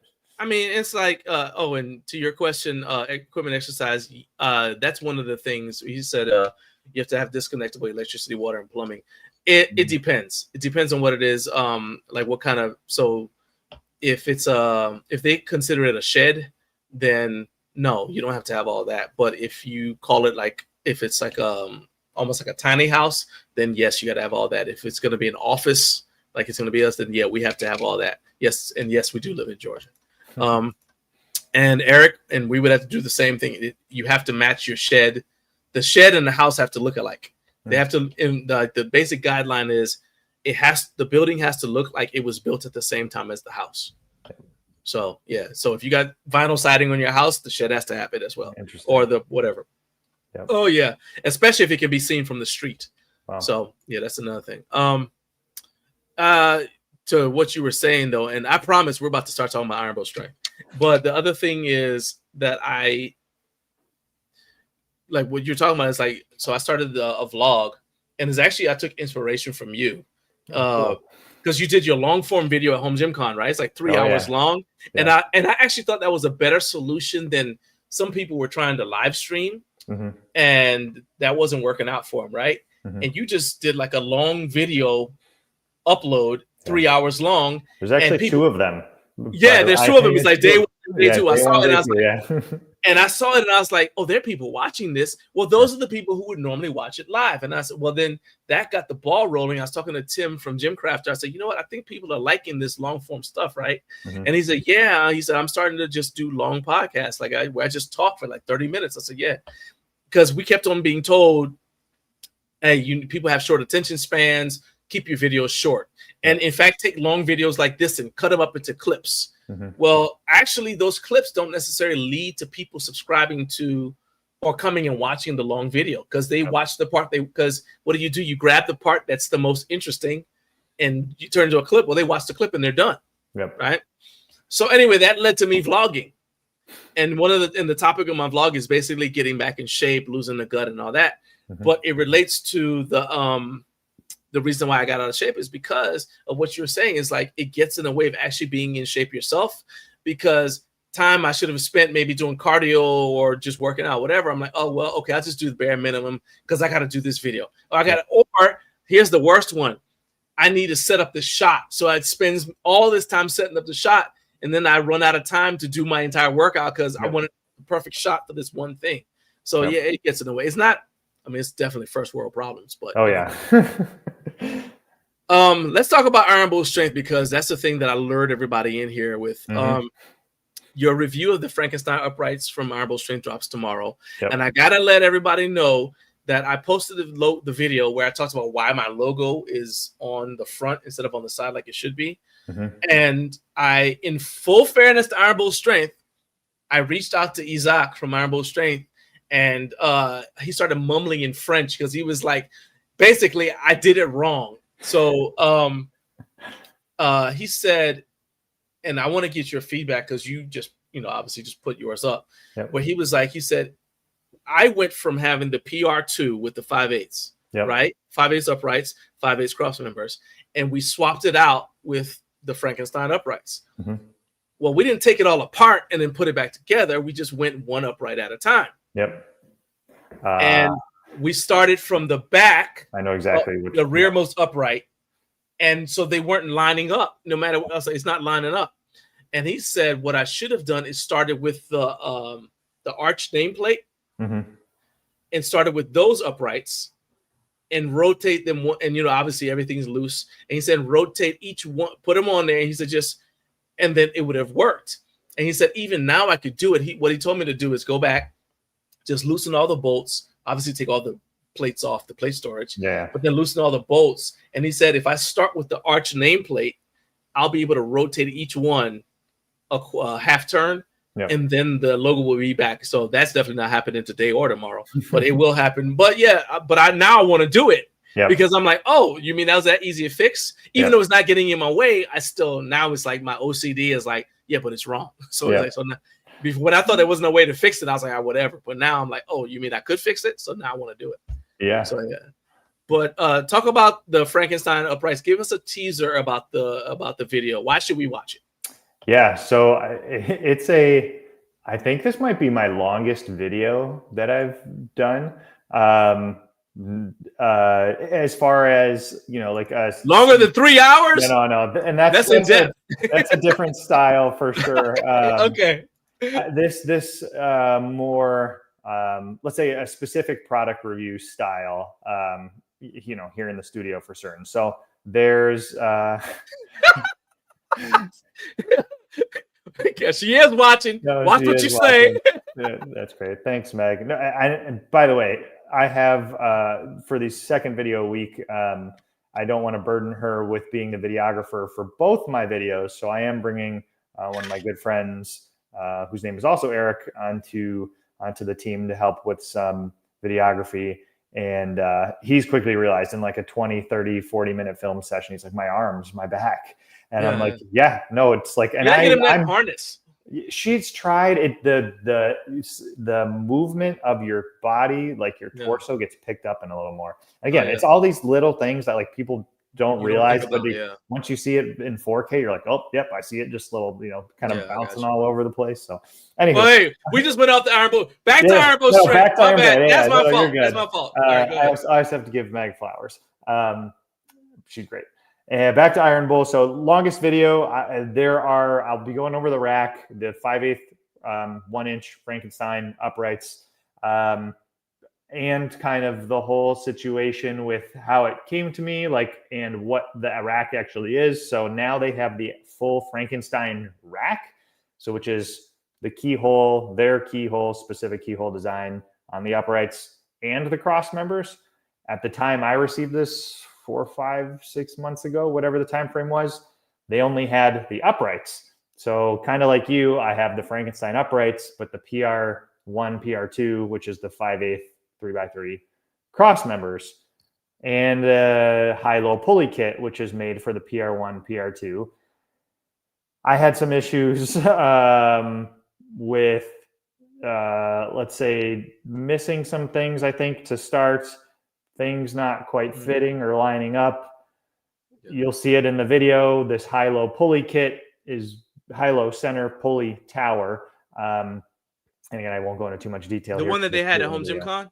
I don't remember if they had it at HomeGymCon. So they had because they had two different setups. Configuration. They had like two setups. So they had a stack that was on this what you call it, on one side. So I have another one. Okay. So I have I have a couple different things. I have the rack. I have the plate loaded functional trainer. It's called FTPL. So that's kind of like the dialed motion. IBEX was, I think, the first one that came out, and now I've seen a handful of companies do that. So this FTPL is a post-mounted plate-loaded functional trainer system. So a lot of people saw that at HomeGymCon. that will be on there. The high-low center pulley kit is more kind of akin to like the Rogue Rhino. So directly in the middle of the rack. So you have this thing? So I have that thing, correct? Okay. All right. And so I'll talk about, that and how well it works. Spoiler, that Sure. that actually is very smooth, I'd say very similar to Dial Motion. There's one minor thing that I will mention. Again, I don't want to spoil it till tomorrow. No. Just this is a teaser. You got to watch the video. For sure. So that one you're on right underneath that's CPS PR high-low cable attachment for power rack. Yep. Okay. This is only for here on the website. It's only and shown on the 5/8 rack. So the PR1 or PR2. Well, they sent me the Frankenstein uprights. And kind of like your whole things lining up situation, there's a things lining up situation here, which is pretty noticeable, let's say visually. And, and I say it in the video, and I can't fault them for some of these things because they're just, this is also moving for them. They just released the Frankenstein uprights. They already have all this PR1, PR2 infrastructure. They're trying to, reuse things. And I think there's some, just some little things that got missed along the way as far as like what is compatible with what. But now if you go onto the PR2 builder or the Frankenstein builder, you cannot select this as an option, but you can on the PR2. So Frankenstein does not offer this high-low center pulley attachment. And tomorrow in the video, you'll probably see why it's not offered yet till they fix a few of the things. But I have a lot of feedback. I think the overarching theme is they've obviously spent a lot of time, things like their website, their marketing, their ads, their product design. Like they're spending a lot of time trying to like do these things in-house, do them well. Like, hey, how can we put our own spin on an existing product or product category? And that I really appreciate, like sincerely appreciate seeing from any company. I think they're just still on the, let's say the infancy side to where you can tell they haven't sorted out all the kinks yet, whether that's with supply chain and wrong parts showing up that are labeled something else, or little things like compatibility between different parts of their rack and rack ecosystem, or just minor quality things. So I'll kind of talk about that because at the end of the day, a lot of their stuff does have a premium price. And I think they're just not quite there yet. Very close, and just like very minor things. And I think they need feedback from, like I plan to give like very clear constructive feedback in certain areas. But yeah, overall, like again, awesome. I think their products are great. Their product selection is great. What they plan to do, all their upcoming products, things they showed at Home Gym Con, everything they're doing, I fully support. And there's just little details, I think, along the way that are part of growing pains with trying to grow into a new industry, make them yourself in-house, trying to have all these different products. Like I can only imagine, you start to have a rack and rack attachments, like you don't get feedback on these things till they're out in the world. Like it's impossible to have, even if they had 5 engineers looking at every single product, we're just talking about an astronomical amount of time and resources and money that companies don't have. So what they need to do, and what I will say, what also then people who buy the products need to be aware of, is there are going to be, as with anything, doesn't matter if these Bulletproof or Voltra or Rory's handles, like there's going to be pros and cons to anything. It's up to these inventors, creators, companies to hear the feedback, implement it, either come up with a solution, whether it's a new knurled nut they can send someone, or a redesign for a V2 or a new handle. It's like everything can't just be stagnant all the time, whether it's a whole new version or just small little changes that they can, do some customer service on, give you a discount for the next purchase. Like that all to me is sign of growth and progression. And we just have to understand, like, there's going to be more always, in the perfect product goes back to the different use case, different budget, different everything. Everyone's coming at it from their own perspective. If someone spends $3,000 on a rack, they have a little bit different frame of reference than if they spend $300 on a rack. Their tolerance for what's good, what's bad, like, a paint nick or a touch up or a functionality, issue is completely different depending on the money you spend, depending on your use case, depending on your background. So that's just kind of what I want everyone to like keep in mind, just in general going forward with all these products, because people, you know, whether tornado arms or you name it, there's always improvements to be had. And it's the companies that'll succeed long term are the ones who do a good job at hearing the voice of the customers and then making those changes or the appropriate solutions along the way. And that's literally how growth, life progression happens. So Iron Bull will have a few of those to make, but overall, like, again, I'm excited to see their products and I appreciate what they're doing and definitely fully support it. So I think that's pretty well said. One other thing I want to say too about them is, and I've told them this like on the phone, just whatever, like, so I don't know, did you see my original video that I did on the PR2 before I got because I haven't done a video on the Frankenstein uprights. No. Okay, so I did a video on the PR2, and when I got it, I got no instruction manual, obviously, right? And my wife and I put it and then at the time they didn't have a customer service phone number, right? Because again, they're a small company. Yep. So we put the rack together by looking at the picture on the website and said, okay, it's supposed to end up looking like this. Yeah. So the advantage we have is that all the bolts were all the same size, which doesn't happen with some of the lower budget companies. They send you stuff with different size bolts. All the bolts were the same size. It's essentially a rectangle, right? So we put it together. Turns out that the way we put it together, actually, I think the way we put it together is more user friendly than the way they said to put it together when we finally saw their recommendation. Yeah. But I said that what they need is a video playlist, or maybe not a playlist, but videos on their YouTube channel to just show how to put together everything. Yep. Now the problem is it takes time to film all that. Yeah, and resources, whether it's hiring a company to do the filming or if they have the skills and equipment in house. 100%. And his other thing too is like, so they also serve the commercial sector. So with commercial sector, they don't need to know how to put it together. They're going to probably pay somebody to come out and set it up for them and install it. So that's not a problem. So do you take your limited workforce away from actually installing stuff in this gym here or whatever and put it towards, because these are the guys who know how to put it together. So you want to watch them do it, right? Yep. So do you take them away from doing installs to doing video, assembly videos? Yep. And that's like something you have to think about. And the other thing I said to them too is you have to think like the way that you guys think, because you're around the product all the time, is going to be different than somebody who's seeing it for the first time, because what they think or what we think when we're putting it together isn't necessarily the same as somebody who's put it together 7 times just over the course of figuring out this thing or that thing, because you probably got shortcuts you don't even realize you're using.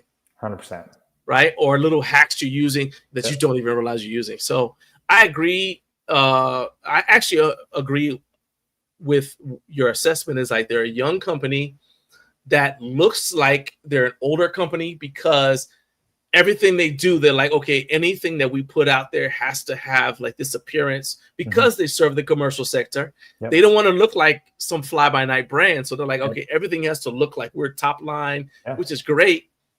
But then there's some of the back end stuff isn't there yet because they just don't have the resources, because they really don't have that big the staff isn't that as large as you might think, right? Yeah. So resources and I would say experience, like over time, just experience, whether it's with, again, supply chain, manufacturing, marketing, you engineering, you name it. Like that it's not something you can really teach, and like there are, you gotta learn it as you go. Yeah, exactly. So but the companies that learn quickly or take, again, feedback, or that's what I'm kind of getting at, is like they basically have 2 things. If someone, any company, any product review, you can, whatever it is, you can, or even if it's just feedback from general customers, consumers, you can hear it, ignore it, do nothing. You can hear it and try to do something. And like long-term, I think that's what sets those companies apart, because they're listening to the feedback and they're iterating and they're doing all these things. Yeah. So, that's all I appreciate that. So I will, whether it's them or whether it's anyone else,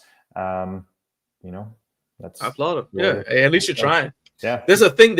I think that there's also, as we're starting to wrap up now, I think that there's also attention, not attention like paying attention, but like tension between the desire to be innovative, especially in the home gym space, because everybody's like, oh, look at this company that's making this cool thing that looks really cool on Instagram, right? Versus what I remember when I was fighting, my coach said that the definition of an advanced technique is a basic technique you perfected. And you need to become brilliant in the basics. And I think that applies here. It's like 100%. If you're brilliant in the basic stuff, then when you start innovating new things, I'm not saying don't come up with any new ideas, but then I think that makes that process a little bit easier because now you've got some systems in place for just basic things, right? And I think that applies. Now, I want to let you go, but before I let you go, Anand was on here, and he asked a question about the ABX. Do you have 5 minutes to talk about the ABX? Yeah, I got time. Okay, perfect. All right. So what do you think of the ABX from Freak Athlete? Where is it? It's over there. I was going to say it was just right in front of me. I was setting some stuff on it. Look in the other pocket. I don't know. Yeah. No, I mean, it's fantastic. Obviously, this is not yet the final production version that I have here. But they basically took, and I don't know, actually, probably most of the people here are familiar and or maybe not seen in person, but like with the concept. So I know in the last few months there was, or last year, there was Mikolo who did their Bastet bench, which was, I'll say, a cheaper version of this in almost every sense of the word cheaper. And both from cost and construction and again, the materials and the functionality and how it felt. Yeah. Not that, again, it goes back to our conversation earlier. It's like, what's valuable to you? Yeah. So like not a problem in and of itself. And they probably knew exactly what they were doing. And the original design with the folding chest support, head support from Exponent Edge. And again, to be clear, sometimes I don't know how all the IP patent side of everything works. So sometimes I feel like I've seen, whether it's on forums like this or other things, like people get lost in the details of, credits and who did what first. And I unfortunately don't know enough about any of that. All I can speak to is the thing here in front of me, the ABX. I mean, I have a Blackwing. I have a GetRx FID AB2, which is their big boy FI bench. This thing is easier to move. It's lighter, but it's just as stable, which is wild to me. I've had a Rogue bench that this is more stable than, the Rogue Adjustable Bench 3.0. I had another bench recently in the X-Mark Black Diamond, which I think last time I was on here, I said was my favorite bench for very similar reason. Super stable. But now this basically takes my favorite parts from that X-Mark, which is it's a little shorter wheelbase. So you can like pick it up and wheel it around a small gym. Like I have here a 12x15 space. So I need to be able to move and maneuver this thing. And then it needs to be stable because then, what am I paying? Because I'm going to lay on it and my face will have weight over it. If it's not stable, then it completely defeats the purpose too. Like we've gone so much to the other side of like, oh, what are all the features? Like, does it actually perform well as a stable, secure bench? Yeah. So I would say yes. That front foot, that X actually, and comparing it to like the Rep Blackwing, the Rep has like a V design on the front, which basically gives it 1, 2, 3 spots. So it can still kind of, depending on how you for a garage floor or something, it might be uneven. Depending on where you have it, you might like if that front V is off, it wobbles a little bit more. This X design gives it basically like a 4th spot to put on the ground, which I know sounds weird and like it wouldn't matter, but it basically just makes this thing makes it more stable, super stable, doesn't wobble. Ladder designed obviously easily.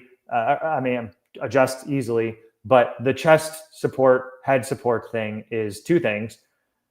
Incredibly functional. Once you have this, you're never going to ever want to go back to like a normal bench ever. Yep. Like I'm using, again, these Roman strength handles, arms, VTS, you name it. Now I can do chest support anything from any angle, or just support like, you know, my stomach so that my scapula and things can move freely, you know, turn around, like, again, shoulder press. Yeah. It's like having a stationary bench plus a chest pad plus a normal regular, you know, FI bench all in one thing. So it just makes your bench completely more capable, especially in home gyms when we're talking about like multifunctional space. Now, instead of just doing 5 things, I can do 15, you know? So, I mean, it's great. And then the addition of, and I will also say the chest support, like steel thickness, it's over a quarter. It's, what is it? It was like a 3/8 inch steel. It's huge. That bracket, both the tube where the I call it a chest support. They call it a headrest. Depends which way you're looking at it. It's the same thing. I call it a headrest too. Yeah. I know what you're talking about. Bracket, the actual metal for the bracket and on the back of that adjustable seat is so thick. So you are not going to outlift, break, whatever that is. The original, I was on the phone with. Yeah, go ahead. No, I was going to say that. So Jason Benoit from Exponent Edge, he's the one that came up with this design, right? Okay. Yeah. So I was on the phone with him yesterday, and he said that so I've actually got the Infinity bench downstairs, the thing that came before that. Yep. That came before the ABX. So he said that thing is actually just the headrest part will hold 700 pounds. Yeah. So that goes to what you were saying about how thick it is. And he said all they had to do was just make sure that the bolts, because you don't want it to fold and snap, make sure the bolt was thick enough. He's like, these are all like little things that they thought about. I don't know. We may or may not be getting one of the Bastets to just test out. But I've also tried the RitFit, the third incarnation of the RitFit 3-in-1 bench. I can't keep up with that. I know what you're talking about. Yeah. And they've got another one coming out after this. That's what I'm saying. Is like, so Matt Balianu from RitFit was on here last week talking about the products that are coming out. And that's one of the products he talked about. He said so it's the BWB, and believe it or not, that stands for Basic Workbench. Okay. So that they've coming out with an upgrade to it. Yep. And when that one comes out, it's going to be able to hold more. But the point is that the Infinity bench that all these came from, it's got like the 700-pound load capacity. Yeah. And I was asking, and actually Jason's going to be coming on this show on October 10th. Oh, cool. And he's going to talk about all of the stuff you were saying that you didn't like, the IP and all that. He's going to talk about how that works, his partnership with Freak Athlete, how it came about. So that's one to tune into, because he'll be coming on. He's going to talk about all that. And it's actually a pretty cool story. I'll let him tell it. And I think that the thing that I love the most about this is, again, I've had a home gym for over 20 years. If you just went back 7 years, just think about it. This solution didn't even exist. And we were all trying to figure out, let's say you're doing something like an overhead dumbbell extension. The dumbbells hitting the back, and you're trying to figure out how to do it. So you had people, I remember when I worked at a public gym in 95, 96, and 97, well, 95 to 2000. And people would do overhead extensions sitting backwards on a preacher curl bench. Because the thing would get in the way. Now you literally can sell these to public gyms. It's easy to figure out, and people can just use it. It's like literally you had people who never did preacher curls, but who always used the preacher curl bench because they wanted to be able to turn backwards. And then you had public gyms. They have like a specific shoulder press bench with a shorter back pad, because that way you could do like the overhead dumbbell extension, so the dumbbell wouldn't hit it. But now you can just fold. I was like, Jason, I said, this is crazy. I was like, you're the first person. I've been lifting weights since 1993. You're the first person I've encountered who's been like, well, why not just fold it in half? And it sounds so simple and no brainer now. You know what I mean? It's just crazy. And you have to execute it though, so it feels still, when it's together, like a solid, whole bench too. And that's where some of the tolerances come in, with the size of the holes and how the pads line up and all that stuff. There is one other thing I wanted to say real quick about the Freak Athlete, though, because if Freak Athlete's watching, I've told them this too. That attachment port there is a little bit different size Well, hold on. Let me pull it back up so I can. Yeah. That way we can refer to it. That way you don't have to like shoulder press the bench so we can see it. I know you could. I'm not doubting you. I know you could. I'm just saying so you don't have to. So you say it's the attachment for the for the leg developer or yeah. So any of them. So any of the attachments, the tube, the leg developer, the attachment port on Freak Athlete is 1.8 by 1.8 inches. So the receptor or the female portion on the bench. Receptacle. That's the word I'm looking for. Yeah. I was an English major. Hey, no problem. I'm an English major. I got you. Yeah. But the actual tube of the attachments is 1.75 by 1.75 inches.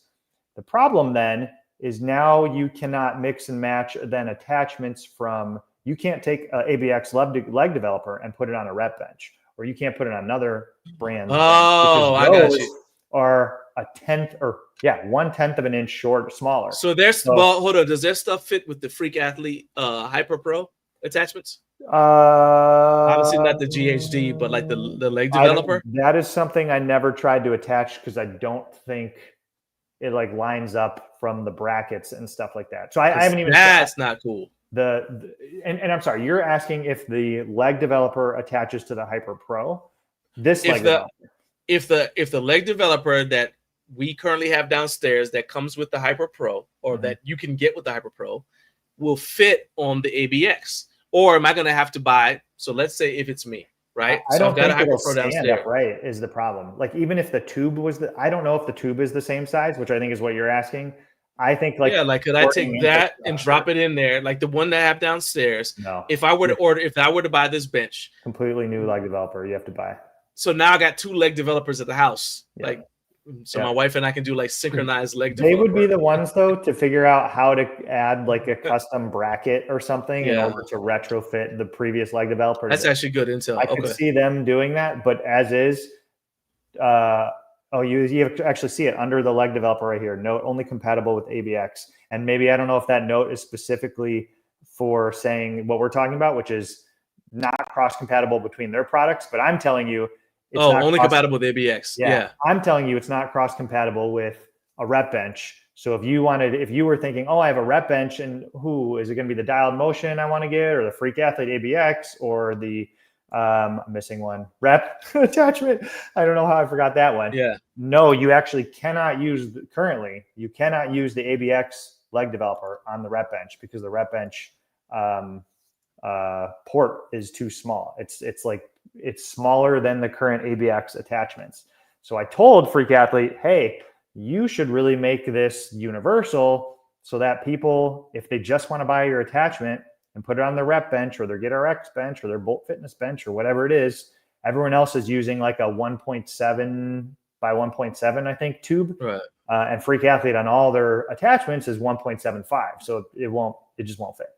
So in my mind, I like visually they were sized and I was like, oh, cool. Yeah. It seems like it should fit, but it doesn't. Yeah. And then I was like, do you guys know this?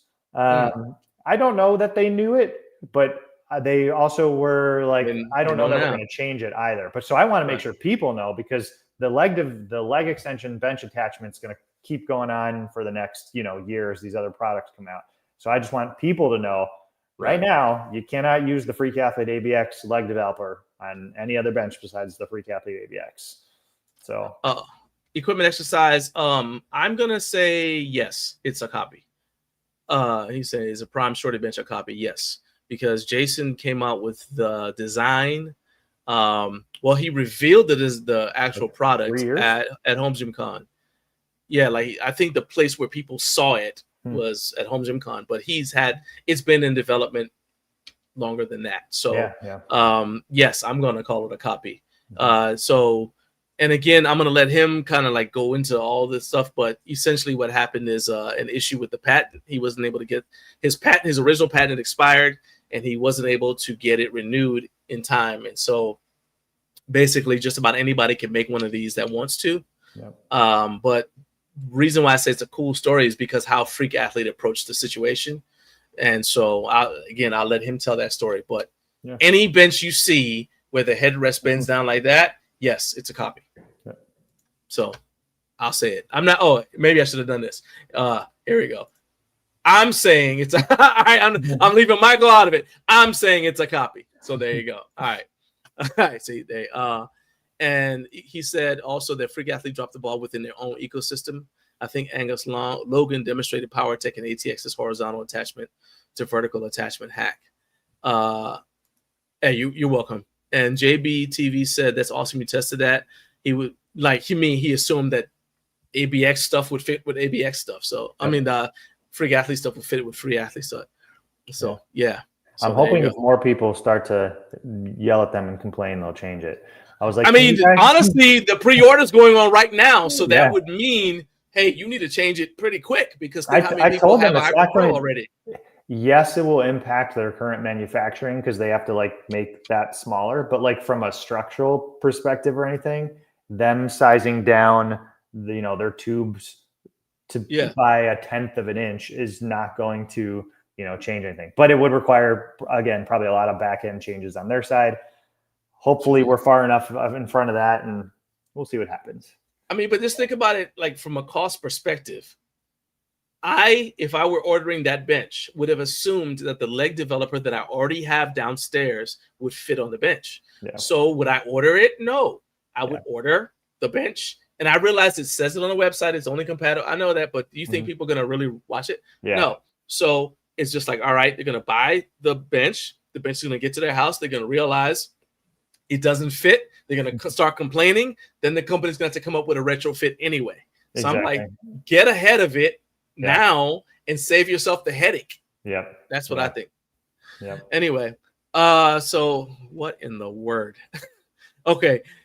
All right. So Iron Clinic says, off topic, Michael dropped the skincare routine. I need a full review. I'm going to leave that alone. No, I don't. I literally don't do any skincare. I got these, I don't know what these are called, from smiling too hard all the time. Crow feet. Yeah, crow feet. That's what I get because I'm like, when I smile, I smile with my eyes and all that. But no, my wife is also really jealous. She's like, you don't do anything for your skin, and it just looks. Yeah, let's let the people see what it is. And you're like, close up. Oh yeah. So she says soap and water. There we go. Water. I shower every day, which you're even not really supposed to do, I think. But usually it's because you're not supposed to shower every day. What? I heard you're not supposed to shower every day, both from your hair and your skin. But I shower because I'm sweating, like whether it's walking or running or lifting. I don't know which Amish person told you that, but yes, shower every day, every day, twice. If you work out that day, and if you get up, you shower before you leave the house. Then if you work out that day, you're gonna need to take another shower. I don't care what they say because fungus is real. Yeah, we're not shower every day. Yeah. I eat pretty whole foods, pretty moderately low calories, like all the time. Like I track my nutrition and all that. So maybe that's it. I don't know. I had bad acne in high school, so I think I got made fun of enough in life to where, like, maybe as I got older, God bless me. He's like, all right, we can let you have better skin now. And BJ said yes. I sometimes shower twice from the sweat. Eric said it's the oil out of your skin. It is in fact not good for your skin. There you go. Hey, but you know what? Dry skin, so it is good for the way you smell around other people. So you got to give to get. You can't. So here's what I'm gonna do. I'm gonna give you the big screen so everybody can admire because now we're going off on a shower tangent in the chat, in the live chat. We're not gonna follow them down there. What I'm gonna do though is I'm gonna reward them to let them see your face in the big screen so they can admire your complexion. And while they do that, I want you to tell everybody where your channel is and what time that video review of the Iron Bowl Strength Rack is going to drop so that they can check it out. So here we go. Wait for it. Boom. And I'm putting the QR code. Hang on. Let's do this right here too. So this is how to subscribe. Just click that QR code to subscribe to JungleGym Reviews. There you go. Tell the people. Yep. Real quick, where you can find me. YouTube at the JungleGym Reviews. I know people call me JungleGym Reviews, JungleGym. It's the whole shebang, whole sentence, the JungleGym Reviews. Instagram, the JungleGym Reviews, everything, the JungleGym Reviews. But YouTube's the at. And then tomorrow, that review will drop on YouTube for Iron Bowl. And again, some of their associated, Frankenstein rack and some of the associated rack products like that functional trainer, high-low pulley, lever arms, bench, dropping at 11 a.m. Eastern. So Typically 11 a.m. Eastern is my Saturday posting. And then I think Wednesdays at 11 a.m. as well is what we're doing with that second video a week. So at the Jungle Gym Reviews, keep an eye out for both of those videos coming for the rest of 2025 and hopefully all through next year. I know hopefully about it. You're unstoppable. It's a juggernaut. I'm just trying to make sure so I stay on your good side so you don't forget me when you're riding everywhere in the limo like no fate. Oh my gosh. Right. Oh, yeah. Man, thank you. This was so much fun. And I anticipated, I put the disclaimer. I said, we're probably not going to get through all these questions, but I'd rather have them all than we run out of stuff to talk about. So that means you just got to come back because a lot of the questions that are on there are evergreen. So we can just talk about it some other time. Man, it was great having you on. Thank you for taking some time to talk to us. And there we go. Okay, are you joking me? We have people who are arguing over whether you should shower or not. I got to check out the chat after. They said we're splitting the room. I'm like, well, I'm on the side of yes, shower. And my mom said, this is how we're closing the show. My mom said, good advice throughout. Excellent guest. Glad he came on. Great questions and comments from viewers. Also, great show, John. And looking forward to hearing from Jason, too. There you go. Boom. Done. All right. My mom approves. Thanks so much for having me, too. There you go. Oh, man. Pleasure. And Megan, don't let this dude get away without getting you another massage package. Oh, my gosh. Certainly not. All right, man. All right. I'll talk to you later, man. Thanks for coming on. See you guys. Bye. All right. Later. All right. That was Michael Tabor from the Jungle Gym Reviews. You guys make sure you subscribe to him. I'm going to go ahead and put this QR code up one more time so you guys can do that. Just click that QR code so you can subscribe to the Jungle Gym Reviews. I'll leave it up there while I tell you guys what's coming up next week. So because that is it for today's show. Shout out to Michael Tabor from the Jungle Gym Reviews YouTube channel for stopping by and making this one a success. And thanks to all of you guys who commented, because without you, we would not have a show.